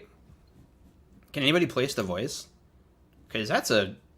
I mean, if you're a Jehovah's Witness, getting to play Jehovah, that's insane. That's like... What is even the comparison? But that's, like, the pinnacle role. I don't know. What he sees. Is there a version of that for Why, just, then, like, Hollywood? do not fear to speak against my servant. Playing Jesus Against Christ Moses. as Oscar Isaac will in an upcoming film. Right. Honestly, I think he's a little too old to play Jesus at this point. He's definitely older than 33. Oh, what? I forgot about this story. I beg you, my lord, please do not hold this sin against us. We have acted foolishly. Please, do not... I feel like these videos have the opposite of the intended effect. Like, instead of making the stories come to life, they reveal the absurdity and childishness of them. Now, I just tried to say a word that I don't even know if I did. It's childish, is what I'm saying. Like, I think when you watch this, it's clearly made up. Like, it's clearly a made-up story from ancient people who were trying to explain why sudden outbreaks and illness would happen, and they would retroactively perceive that as making God mad, and, like, the priestly and king class, like, they would make up rules and say that a certain ruling came from God to keep their people in line, because they were able to put the fear of God into people. And I think that that comes through when you watch these in a way that when you're reading these ancient words on the page of a religious text, your imagination can fill in a lot of the gaps, and it feels like, oh no, this is like old and important. And then you see this and it's like, oh, actually this is stupid. Not let her continue like someone dead. I say you, she dead. Oh gosh. Oh God. Please, heal her. Please. God's up there like, I'll think about it.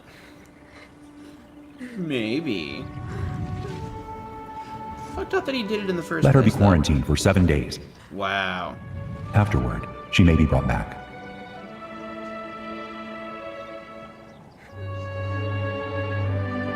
Damn. Oh, Jehovah. You must have really You messed are the up. Most High. I'll be honest, watching this, I You barely chose understand Moses to why lead she your people, was and I just struck respected him. with papery skinitis. Please, please forgive me.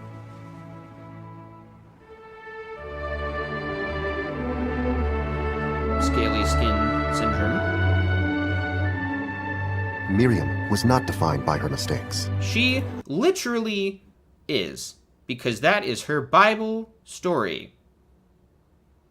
Idiot. That's why the story is there, is this cautionary tale.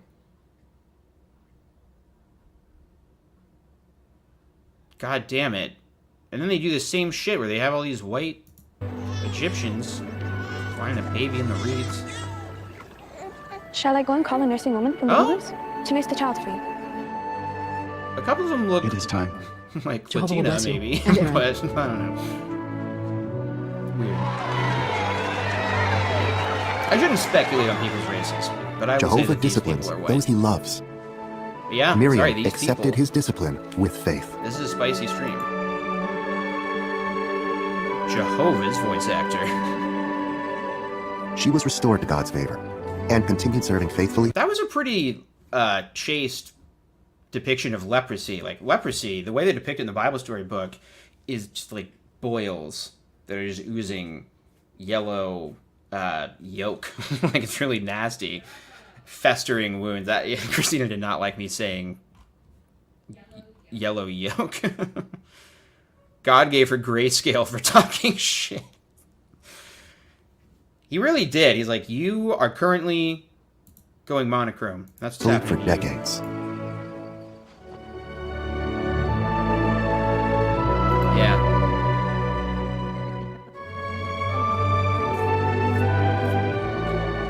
Centuries afterward, Jehovah lovingly honored Miriam for her faithful Oh, he service. honored her, did he? Through his prophet Micah, he reminded his people, "From the house of slavery I redeemed you. I sent before you Oh, this is fucking bullshit. How is this, like, him honoring her even? Just, like, mentioning her name one time? That he redeemed them? Moses, Aaron, and Miriam."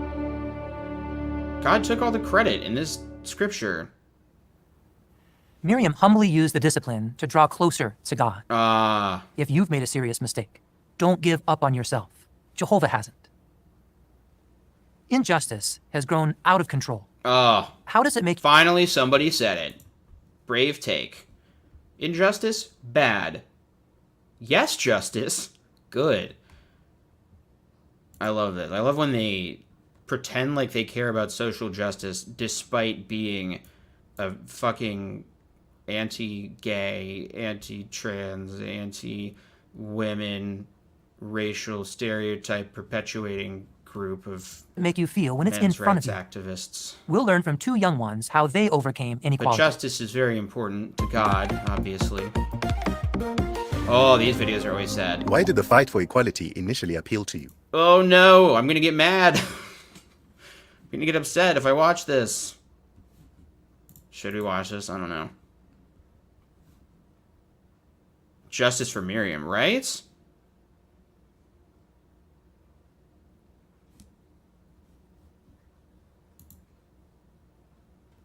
That's why...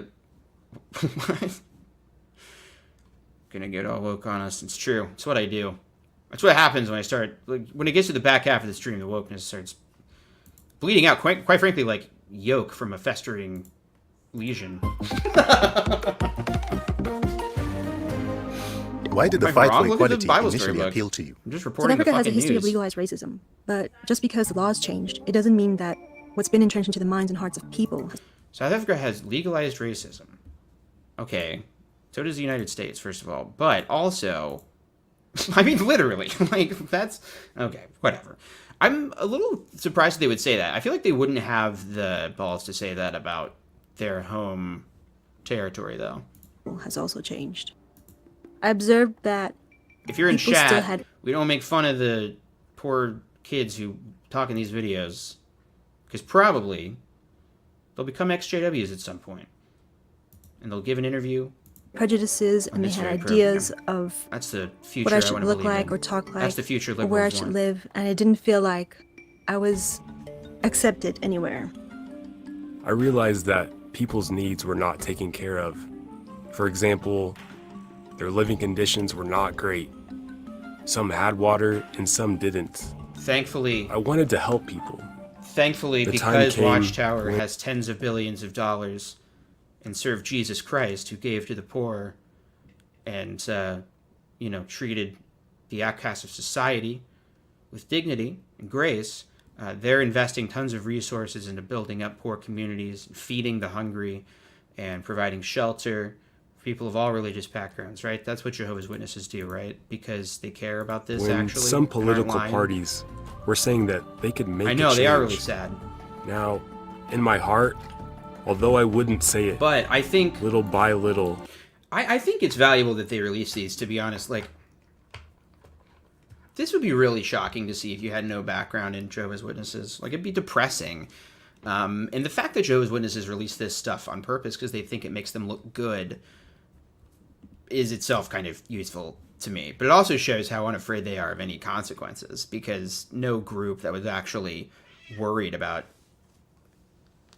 being defunded or in any way held to account for abusing children would release these videos where kids talk about how they didn't get involved with local social justice issues and instead are now part of Jehovah's Witnesses. I They started don't to do that. support them. Protests are so powerful. Everything's so loud and so moving. Different I know. colors, It's like nobody says young cultures, ones in boys, real life, girls, you know? everybody getting together to fight for the equality of others. I wanted to be part of making a change. Great point. Great point by Guilty Spark. Local witnesses start GoFundMe's for to help local members. I've never heard of Watchtower sending a check to help a family. 100%. Yep, I saw that a lot as a witness. Somebody would get breast cancer suddenly, and the family sets up a GoFundMe page. A lot of stuff like that. But isn't that getting involved in politics? Well, exactly. And just the idea that you would in any way directly involve yourself with trying to make the world better now in this system is bad. No, you're supposed to let this world rot. That's what God wants to happen to his planet. Part of his plan is for everything to fucking suck for everyone for a long time. And then, to prove that Satan can't run things, blah, blurg. We're now at the part of the broadcast where Echo's taken a big dump and not covered it up in the litter box. Now he wants my attention. What changes did you notice in yourself? Because of the COVID-19 pandemic, I can no longer go out freely. Yes, I did other things, but I also watch TV. Okay. Just When I be watch glad TV, that you have one person I named noticed the Jacob in things your I life used to who's a see while I was Christian. preaching. And let me do my The own way thing. women and children, the elderly, and the immigrants in this country were treated. It made me want to do something. The way women and children and the elderly. What about people who are marginalized for their sexuality, perhaps? Is that the kind of injustice that Watchtower is interested in standing up against, or is that one of the injustices that they want to perpetuate? As much as Jehovah's Witnesses like to use the fact that they were tortured during the Holocaust, that they were in concentration camps and killed like other religions, so were gay people. And guess what? Jehovah's Witnesses, they don't advocate for that. They're actively praying for a time when that happens on a mass scale in Armageddon. Something. My school also had a These protest. are crocodile I knew tears. that I couldn't protest as one of Jehovah's Witnesses, so it was a bit frustrating. And I also felt bad about not getting involved, like I was a bystander. Yeah, I looked like you I were. didn't care, Yeah. and I didn't want anyone to think that that was the case. My parents noticed that They're I had discussing a become very real thing. Like this, it's smart of them to make this because this is a huge problem. They know that it's one of the reasons why they're losing young people is because young people, no matter where they are in the world, like they just can't be as isolated as Watchtower needs them to be. Like when I was growing up, even going to school, like just public school, I would meet kids that were gay or non-binary or whatever. And that was back in the 2000s, like the early 2000s. But I didn't have the kind of internet access that kids have today, like throughout my school career. Like I only knew like a couple people that had iPhones and had the internet on their phones. That was a bougie thing. And so we just didn't have that. And now it's just impossible not to see all this stuff. If you're on TikTok at all, you're going to see injustices happening and people calling you out for not caring about it. Or maybe being complicit in a power structure that's very focused harmful. on these things. Sometimes I would even ask why people were treated this way. Wow, he would even ask that? They helped me in many ways. Wow, he must have been They so used far relevant JW broadcasting episodes. They also helped me. The best part of that is the little like trademark sign when they show JW broadcasting. Family worship. The 2019 Now, what's the Love purpose of Never that? Fails. Why do they do that when they put JW broadcasting? And this can go against anything. Or like just in general, I don't know why this happens. Like when brands are referred to in text that you have to put the little copyright thing. Like why? What's going to happen? Is somebody like going to clip out that part of the newspaper and pass it off as their own intellectual property? Like what is the purpose of putting the little trademark in the closed captioning of this video? What is that accomplishing? That's just a general knowledge question that I Sales don't know the answer convention to. was my favorite convention. Because I have ADHD. The talk I'm now that stood focused on out it. to me the most spoke about how love believes all things. If we love our brothers and sisters, Love believes that all means things that except victims of abuse within your own religion. Just like the Bible says. we believe that they have Don't the believe best apostates intentions either. towards Love us doesn't and believe towards that. each other. I realized that I have to let go of negative and critical thinking. Ooh. I wouldn't have put that one on camera, probably. I wouldn't have released this to the public. I wouldn't have released a clip where a young woman says, I wanted to get involved in social justice causes, but I realized, thanks to Jehovah's Witnesses trademark, that I had to let go of critical thinking. No. I don't know about this. Making work for the PID. And now I have such amazing friendships with a variety of people. But to see the love that they have for me and for Witnesses each other, do not give a shit I get about to the show homeless. that and also receive it. The scripture that came to mind was Jeremiah 10:23, where it says that it does not belong to man to direct his step. Ah. Very encouraging scripture. It's pointless to try. Free will doesn't exist because it doesn't belong to men to direct their own steps. They shouldn't be doing that shit, even if they could. But don't forget that God has a plan for the universe, and that means that there's no such thing as free will, and so this doesn't really matter anyway. So there's no point in getting involved, because we know that all this shit that you're trying to make better and less racist and violent, well, it's going to be destroyed anyway, idiot. So just preach about that instead. Thinking about that scripture made me realize that people will not have success. They have never succeeded in the past, and even now, I see people fail. For me to show support, the 2019 either by convention protesting was or the on last social one that I went media, would be like painting a sinking Hey, ship. James Sparky. This world is sinking. Well, I was like and it won't PIMO do without me any knowing that I good was to PIMO show at the time. support for I just it. was like totally disconnected and knew that I was really struggling to believe it. How are you conquering injustice today? Oh, this will be rich. I don't Ugh, this feel ought like to I'm be a good. bystander anymore, or John that Mulaney, I'm who we not love. involved. Instead of feeling like exhausted and there's no change, I get to help people. Instead of feeling like that, I have now chosen to feel differently and ignore reality. Giving people a hope for the future that comes from I had a segment about this that I filmed for the ableism video, but obviously cut it because it didn't really have anything to do with anything. But this is the most Orwellian image I've ever seen. Instead Watch, look at of this.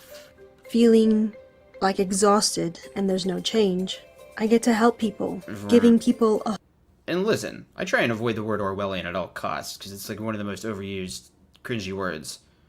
But what the fuck else do you call this? People who are agitating for social change, using and directing their anger at society to make society better. Nope. Sorry. All they need is a little bit of soma, and all of a sudden they're smiling, happy corporate drones ready to spread literature. I know I said soma, which is actually Aldous Huxley, but A hope for there's the not like a future nice that term comes like from the Bible. Huxleyism. Now I don't focus much on news about Aldous how people are Huxleyan. treated, the injustice. But as a volunteer who preaches full time, Yeah. I A help people to volunteer know- for what? Who preaches about what? Because they're going to say the good news of the kingdom, but that involves Armageddon, which they also say is good news. That's what old Herm Anus was talking know about that one Jehovah, time. know the truth, and know what Jehovah has in store for them in the future. During my Bible study with my dad, we studied prophecies. By the way, you know, we talked earlier about just like how your mentality changes after you leave and people not deconstructing thoroughly. Now that we're in the woke segment, where my inhibitions are gone because I've let my guard down, I think this is a big problem too with ex-Jehovah's Witnesses. Like, I think a lot of people hang on to this mentality that it is pointless to engage with politics, because I think that, and it's not just a problem with like ex-Jehovah's Witnesses, but that's my that's my peeps. That's who I know about and understand a little bit more. And like, I think a lot of us retain that thing that like it's totally pointless. Like, it's just going to destroy itself. There's no need to get involved in politics. Maybe part of it's because it's like divisive, and like retaining the idea that like divisiveness is avoidable and like negative, and like no, if something's divisive, that means it's bad. You shouldn't talk about it. Like, no, you did a divisive thing by leaving Jehovah's Witnesses, and yeah, there were consequences. You have a new social group now, but it needed to happen. So I see a lot of witnesses like struggle with this. Sorry, like ex-witnesses struggle with this, and I get it. I can't do like canvassing. Like, I've signed up and canceled so many times because I get the fucking heebie-jeebies about it. I'm like, no, I can't knock on doors. It would be good for me to like balance out the scales of justice, like this video is talking about, of like, okay, I knocked on 1 million doors to spread a lie. Maybe I should knock on some doors to, like, I don't know, make sure that the local government doesn't get infiltrated by neo-Nazis. Maybe. But, I don't know. I gotta do other stuff because knocking on doors Can't do it. Gives me the flashbacks. But And that this has been my fulfillment of them. TED And so Talk. I got to see that whatever Jehovah promised, he Oh, fulfilled 100%. 100% So a lot of them whatever are his enlightened promised for centrists. the future, he's also Because going that's to what right-wingers like to call themselves. Jehovah's people have love. They support each other in difficult times, even though they speak Right in different the middle of languages. all the issues. They come from different Nothing's truly good or places, bad. There's no point in taking a different stand for anything. countries. Just make people It upset. convinces me that What doesn't make anybody upset is never standing up for anything. Enlightened centrism is a lot like cowardice. Some have noted. Many people are saying. When we Studies have see shown. injustice, we want to help. Uh-huh. We're not unfeeling robots. You picked the wrong guy to deliver that message, and now it's confirmed that I must make an edit of this, and I think I'm going to do it tonight. I've been editing all this shit with my own face, talking into the camera and stuff, and like being sad about Crohn's disease and bullshit. I need to make a funny video where he says we're not unfeeling robots, and then he just is for the next probably 5 solid minutes. I mean, this is a long broadcast.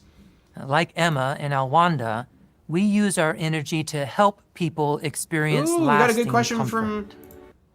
from Frog Mood, who's going to help us transition out of this horrible broadcast, which I am now remembering. Oh yeah, I think I intentionally didn't talk about the rest of this broadcast because it was making me upset. This is a great question. I'm sure that the commentariat is already chiming in.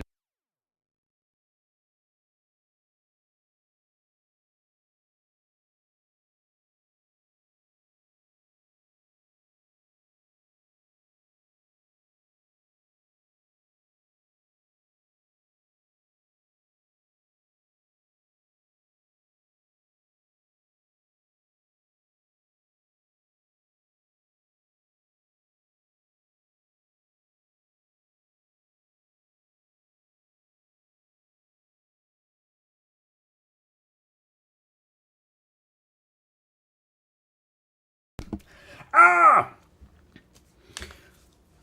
I was doing the thing that happens in The Office when, like, Pam gives Michael Scott a chance to get the bad jokes out of his system, so then the next time he answers the phone, he just talks like a normal person. So I was like, I was getting all the bad takes out of my system. It's part of my process.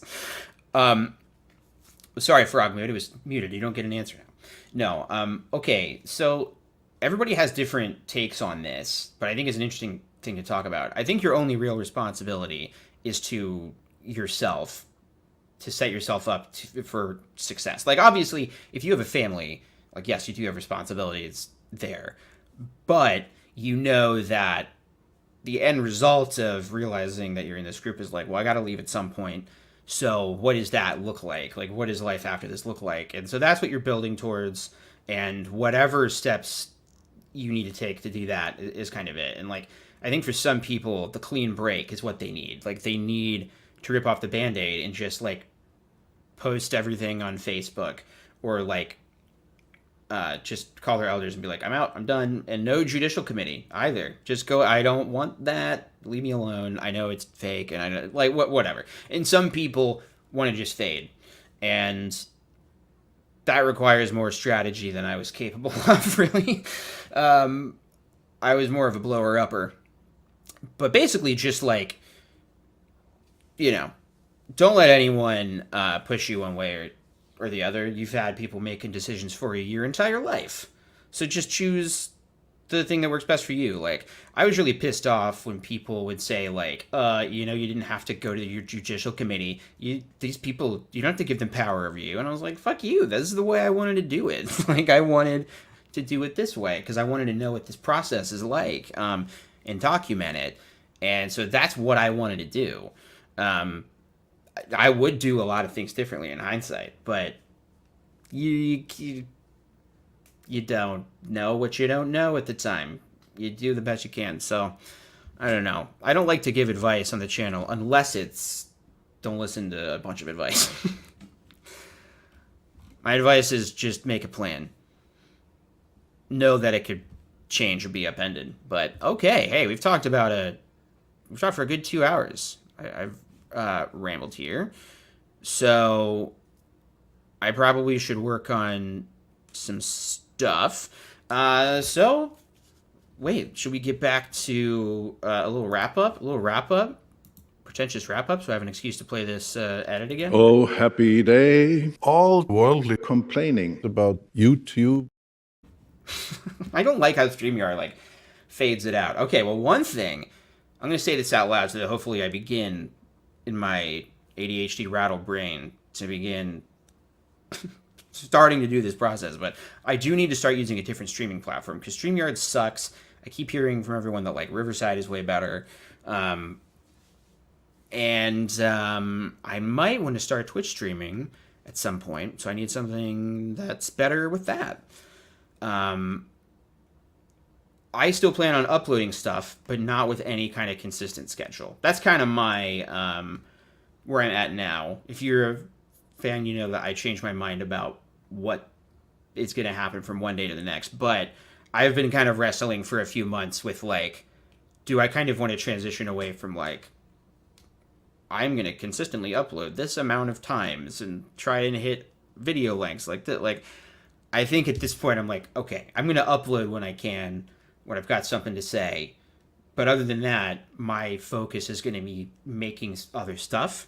Part of that, of course, is the book that I've announced on this channel that I am delaying.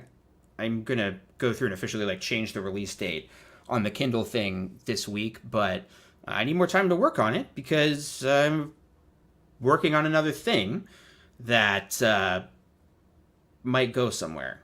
If you are a patron, you can read a post about that, documenting what, like, writing stuff that's been going on behind the scenes for the last year or two. And so, yeah, I'm going to try and focus on non-exJW stuff primarily.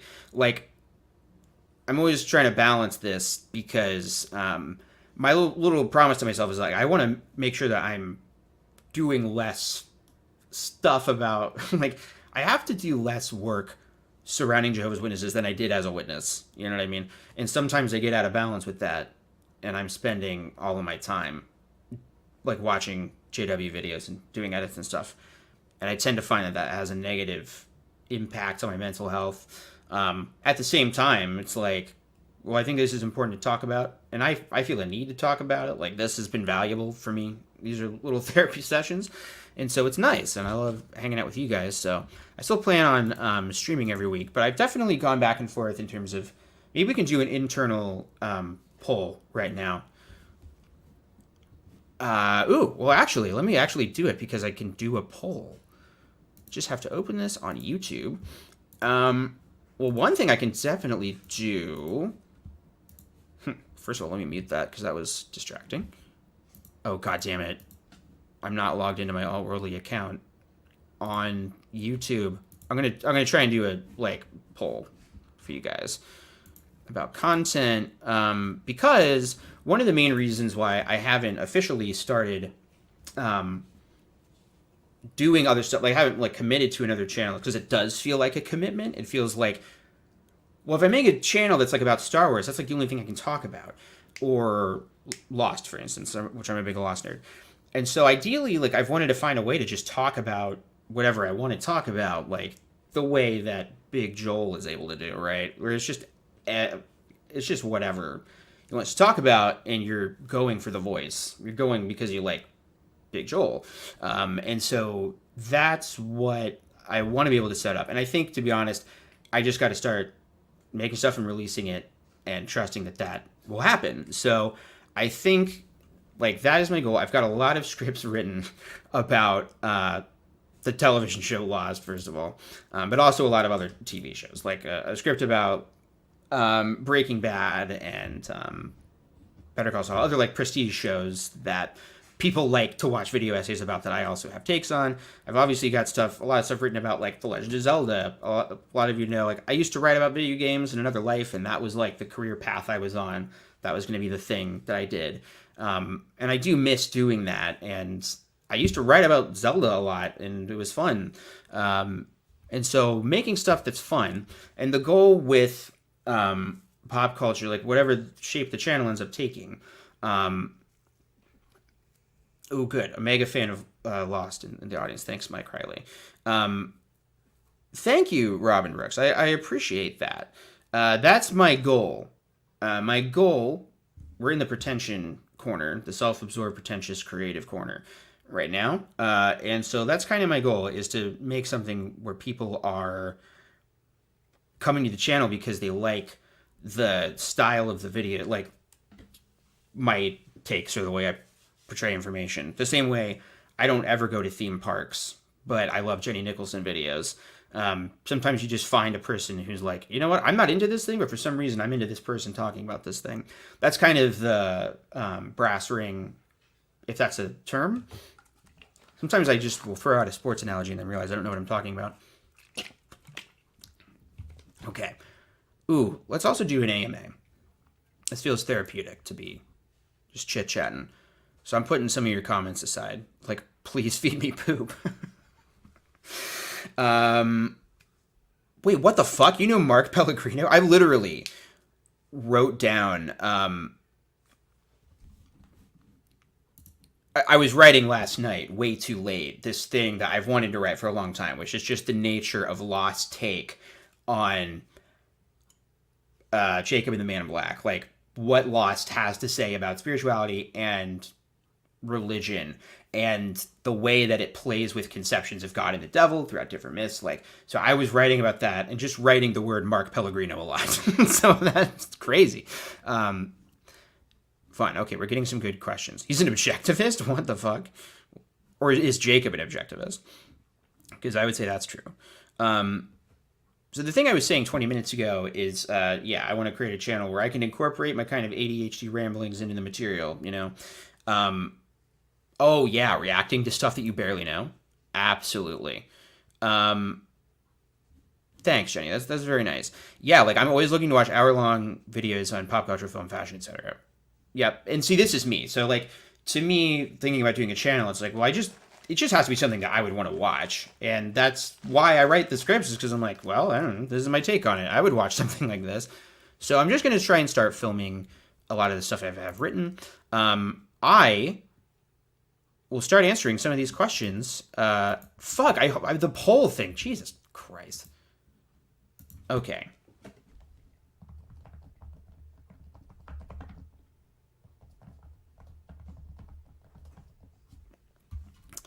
Yeah, I'm just going to do yes, no, basically. Sorry. Okay. Scratch that. Scratch that. Oh, he has a channel. Okay, interesting. Well, gee, he's a real good fit for Jacob then. Okay. I started a poll about whether or not I should do like politics stream thing. Here's why I asked that, is because I think about it a lot. I think a lot of I watch a lot of political streams, and I think probably the gateway drug that gets people to start streaming is they're like, I should do this. I've got better things to say than that. That's what everybody thinks about their political opinions, obviously. But I think it could be fun. I would like to take the approach that, like, generally speaking, I was not really politically activated.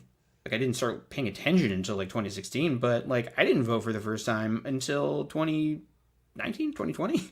So, like, I'm still learning. And I think the approach would be, like, yes, I've got convictions and opinions on stuff, but it would be like streaming where the goal going into it is this is not going to be like Destiny or Hassan type of thing where they're streaming for 8 hours a day every day, and absolutely every thought that they ever have is like broadcast live, and they get involved in like internet drama and squabble. It's like the idea would be to do it like this. Like, it would be to do like a 3-hour stream where when I'm not streaming, I'm just doing what I do now, which is like I read a lot of crap and listen to other people's, like, listen to podcasts, react to things that other streamers don't react to, and try and like do a little research and learn as I go. That's kind of what I'm thinking broadly. Obviously, it would be like progressive, but you know, we could fight. We could have little squabbles, do some informal debates. I think it would be fun. So that's on my mind. I think I could be good at it, but I just don't know, and there's really no way to know unless you try it. But the thing with streaming and like breaking in that space is you do have to be like consistent. You have to do it every day. So I have thought like, well, maybe for a month I should do like,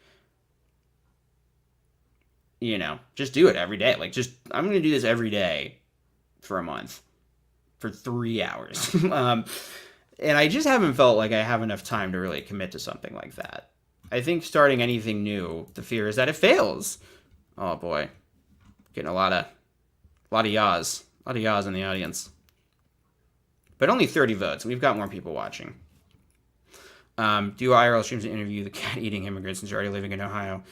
Oh, God. Yeah, see, I'd love to talk about stuff like that. Jake isn't on camera. People should be asking, where's Jake? I know, that's the other thing, is American politics is like... I just already consume a lot of this stuff. And so, I think I could consume some of it on stream, kill two birds with one stone, react to it, you could deconstruct it. Anyway, all right, let's get into some cool questions. What's your favorite Zelda? Yours is Zelda too. I like a spicy take because I like, you know, I'm of the opinion that probably the worst Zelda game, if we're talking mainline titles, is a 9 out of 10, right? Like, I think it just hits me in the right spot. It's a cozy, happy place. So I'll go to bat for, like, Spirit Tracks even, you know. Zelda 2, I really enjoy. I wish that they would try and do, like, a pixel remake of it. I think it'd be so cool. My favorite is Wind Waker. Oh, man, I really didn't do many voices. I kind of fell into a Sam Hurd earlier. Awake, Winchiko. No. Yeah, Wind Waker's my favorite.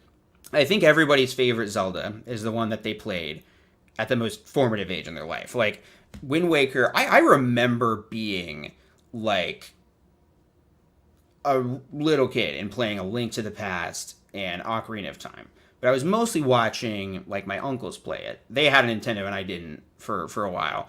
So I would watch them play and be like, what the fuck? And when I would play it, it was so, like, overwhelming that I almost didn't understand it. But Wind Waker's the first one that, like, I'm watching the E3 trailer over and over with my friends at school on, like, dial-up internet, you know. Takes all of recess to download it, and then you watch the Wind Waker teaser trailer. So that's the one that I have the most nostalgia for. It is also the one that I just, like, I really like. What it's doing is what I like about Zelda. Like, Twilight Princess is more Lord of the Rings, and Wind Waker is more The Hobbit. Like, it is quaint and small scale, and big emotions, and kind of cutesy little self-contained, whimsical adventures. Like, it feels really whimsical. It still is able to be really dark at times. Like, that final fight with Ganondorf is insane. And the final stabbing him in the head thing. I like when Zelda's able to do a lot of that stuff. But I also think that Wind Waker specifically is the thing that set the tone for Breath of the Wild and Tears of the Kingdom, which I like. Honestly, my second favorite Zelda game, stripping away nostalgia, like, my favorite might be Tears of the Kingdom. I'm really kind of in love with that game. It is doing literally everything I've always wanted a Zelda game to do, and it feels built on the back of, like, having those kind of, like, physics, enemies dropping their weapons, and you can pick them up, and the enemies, like, fight them. It's all the little details. Like, there's the things that are special about Zelda is a lot of times the little details. The fact that, like, if you played a Song of Healing in Majora's Mask after you chop down a sign, like, it restores the sign. And, like, why would that even be in the game? I don't know. It's just cool. Like, all those little things, like having a moon cycle in Wind Waker. I remember being disappointed when Twilight Princess came out because it didn't have that. And so I've just seen every Zelda cycle. Like, every new Zelda game comes out, everyone thinks it's the best, and then there's backlash. And then by the time the next game comes out, people are like, well, it's not as good as the last one. So that's my take on Zelda. I clearly could talk about it for a long time and plan to. That is my keyboard. I do play it sometimes. It's been a while, though. Been a while. I've been thinking about it. What I need another delay pedal. Because one of the cats chewed through the cord for it. And I might need another AC adapter for it. But yeah, I mostly have just been like, okay, I think I can only really dedicate myself to 2 creative pursuits. Like I'm going to focus on like trying to get something published and doing YouTube. Try and throw in too many things. You're like one of those actors who then starts a band because you just got to do everything. It's like, hang on. You've got your thing. React to YouTuber drama.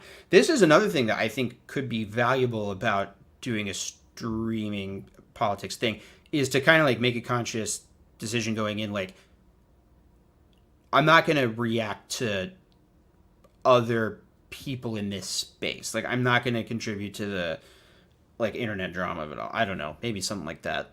I find YouTuber drama interesting, but I can't keep up with it. Like, I watched the, whatever the fucking guy's name is, Fart Dog, the guy who made the Mr. Beast videos, made a few Mr. Beast videos. I watched those knowing literally nothing about Mr. Beast going into it. Because, frankly, I'm too old to watch his videos. And is amazing, but I can't keep up with it. And yeah, correct. Robin Brooks correctly, scientifically accurately saying Wind Waker's the best Zelda. I'll go to bat for many things. Favorite Prince movie? What do you mean by that? Do you mean the artist formerly known as Prince? How many movies was he in? Top 3 favorite characters in Lost is a great question. Ooh, see, this is why I wasn't excited for it going in. I wasn't excited for Tears of the Kingdom. Not nearly as much as I was for Breath of the Wild. Because I was like, they're using the same map. What's the point? Play it. It's not what you think. There is so much that you don't know about that world going into it. Like, they hid a lot of stuff from the marketing in terms of just like how big that game is and how much new stuff there is. And I really continue to be surprised at how much I find that I had not seen before after like a couple of playthroughs. Top 3 characters in Lost. I mean, Locke is probably my number 1 character in anything. I love Locke. Sawyer and Desmond. I think the thing with Desmond is it's like you have to include like Desmond and Penny. Like that's kind of the Locke. That's the thing that I like about it. But I don't know, man. Like, I don't have a lot of characters that I strongly dislike. I definitely dislike a lot of choices. Like, my approach is to talk about stuff that I liked about pop culture, right? Like, I think there's a lot of, I think there's a market for people who just want to listen to people talk about stuff that they like in a positive way. That's not like, here's why this thing sucks. Like, as a fan of the game Tears of the Kingdom, YouTube is always trying to show me videos about why Tears of the Kingdom sucks. And I'm like, I don't want to fucking hear that, actually. I just like this game. And I don't feel the need to, like, challenge my preconceived notions. Like, I understand what people don't like about it. I think they're wrong. And I think if I made a video just talking about shit I like about that game, people might watch it, you know? Huge Mario guy. I would say I am equally obsessed. Mario, what did you think of Mario Wonder? If you have the... Well, I don't know. They've got it on the Nintendo Online thing, which I think is like less than $10 a month, I think. And you can play it that way, but it's not the best way to play Mario 64 for sure. The HD one on Mario All-Stars is great. I thought Mario Wonder was fantastic. Thought it was kind of a masterpiece, but just too short in my opinion. Like, I just wanted there to be more of it. I wanted there to be a million more levels. I did think it was a little too easy, but it did what I had wanted Mario to do for a long time, which was like find an art style that allows for more expressive animation, and they did. I couldn't believe they did it. It's really great. I think that the animated movie actually kind of motivated them to be like, well, shit, I think we need to have Mario be more expressive, and it was great. It was wonderful. Oh, really? Oh, I don't even understand how people could come across with the impression that Locke isn't awesome. Like, I totally get why people are disappointed with a certain aspect of his character arc, which, I don't need to spoil or anything, but I'm like, oh man, no. Everything about that character is brilliant. If you liked Alias, you'll definitely like Lost. Like, J.J. Abrams only directed the pilot, but, like, his entire vibe and approach to Alias is what's up with that. I've heard that Hogwarts Legacy is, like, if you're a Harry Potter fan, it's what you want. Which I have not. I'm not really a Harry Potter fan, so I haven't played it yet. I want to play this new open-world Star Wars game I've heard about. I really don't know anything about it, actually. I've been, like, totally tuned out. Mario Paint? I've never really played it. What I got really involved, what I loved, and, like, me and a couple of my really close friends, including my sister, we got really into WarioWare DIY, which was like Mario Paint, basically, for the Nintendo DS, and you could make your own songs. Like, it had the music editor, and we had so much fucking fun making little songs. That I genuinely, the year that we were obsessed with that, and we're sending little songs to each other, that's some of the most fun I ever had. Just laughing at, like, stupid songs, like, surprising each other with, like, genuinely catchy shit. I don't know. Ooh, Severance is great. Baldur's Gate 3. That's what I keep hearing about. I gotta do it. Ooh, which one? The WarioWare one? That game is so good. It's so funny. Now, the best WarioWare, of course, is Twisted, as we all know. I haven't quite topped it, but the Wii one's fantastic. I heard that they made one for... Oh, you know what it is? I played... Oh, they have the Game Boy Advance one on Nintendo Switch Online, and I played through WarioWare, like the original one for Game Boy Advance. Played through it, like, in an afternoon. Just had a great time. I was so obsessed with that game. Very obsessed with Wario Land 4 as well. God, it's not coming till next year, right? I think they finished filming it, finally. I still wonder what the delay was. I know COVID was part of it, but it seemed like maybe the other things were happening. But we don't know. We just don't know. I'm so annoyed that they're releasing a new Mario Party game, though. Instead of, like, a new Mario Sluggers or something. Which, by the way, I thought Strikers was so disappointing. Yeah, this is live. Keith Silver. You're being watched. Yeah, I thought the new Mario Strikers, which some of my most cherished... just combined chariot and cherished. That's what happened there. Some of my most cherished memories are playing Mario Strikers on the GameCube with my friends. We, like, it would save your win-loss record on the, on the memory card for GameCube, and I still have that memory card. It's got our win-loss record from NBA Street Volume 2 and Mario Strikers.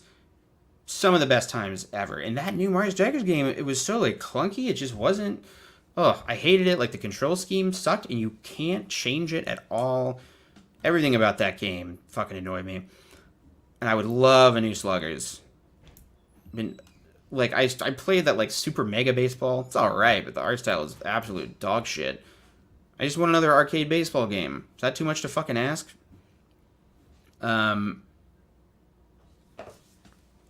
Stardew Valley. That's what Christina's playing. Yeah, she's probably playing it right now. Oh yeah, okay. So I don't play that game. I've literally never played it. But Christina's playing it right now, and I love just watching her progress and seeing she's like, okay, I'm now having a baby. She's just said off mic. She just had a baby, so she's living a full life that I have no part in, and that's just this is what modern marriage looks like.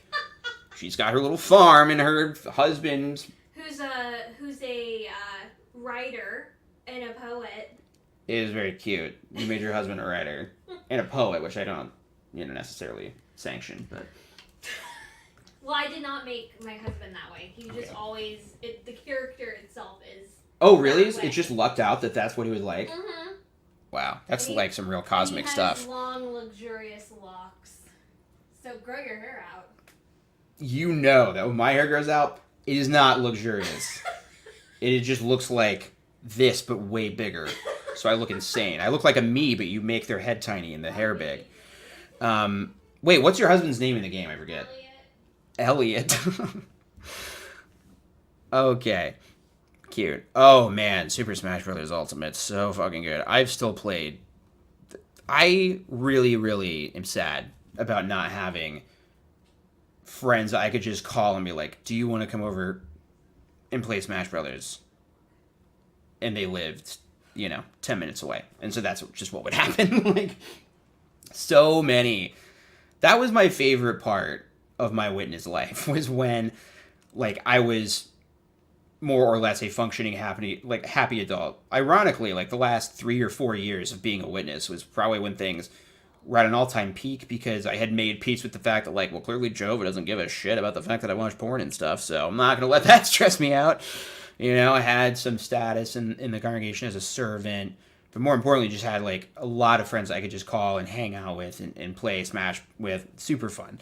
Had good times. And I think that, like, local community is what I miss. I was watching this morning one of my favorite podcasts, Offline, and the host had on this professor. He's a political strategist. I forget his name. Robert Putnam. He's like a famous guy I had heard of, but I didn't really know a lot about him. But he talked about basically the deterioration of, like, the polarization that we've seen of society coinciding with the loss of just local communities. Like, he started noticing it because he's like a bowler, and there was just a significant decrease in bowling leagues. So he wrote this book, like, I don't know, 20 years ago, and has written stuff since. But it was just this interesting thing of, like, and COVID was obviously a global experiment in that, but as real life connections have gone down, things like picnics and, like, things like that, with bowling leagues, just happiness grows apart, like, crime raises, because instead of just, neighbors taking care of things, it's like, whatever. Jacob, just wondering when the stream's ending. I know, I'm just rambling because I don't want it to end either. So, oh, don't worry, Keith. You're just missing the rambling about nothing. Oh, yeah, I mentioned the sky cake joke and was going to make a joke about, I was going to show the Patton Oswalt sky cake joke in case people hadn't seen that before. Guitar Hero. Are you kidding me? One of the best summers of my life. We were... 100%. We were talking... And we didn't realize it's apparently fucking expensive to find Guitar Hero now, because, they stopped making those games because they just created a bubble and then burst it themselves. But, like, oh yeah, Guitar Hero and Rock Band parties, honestly, good time. Like, legitimately good times. My favorite summer is when one of my good friends, who had a PS3, which I didn't, I had a Wii, he had a PS3, and he got Guitar Hero and Rock Band and all that stuff. I'd ride his bike.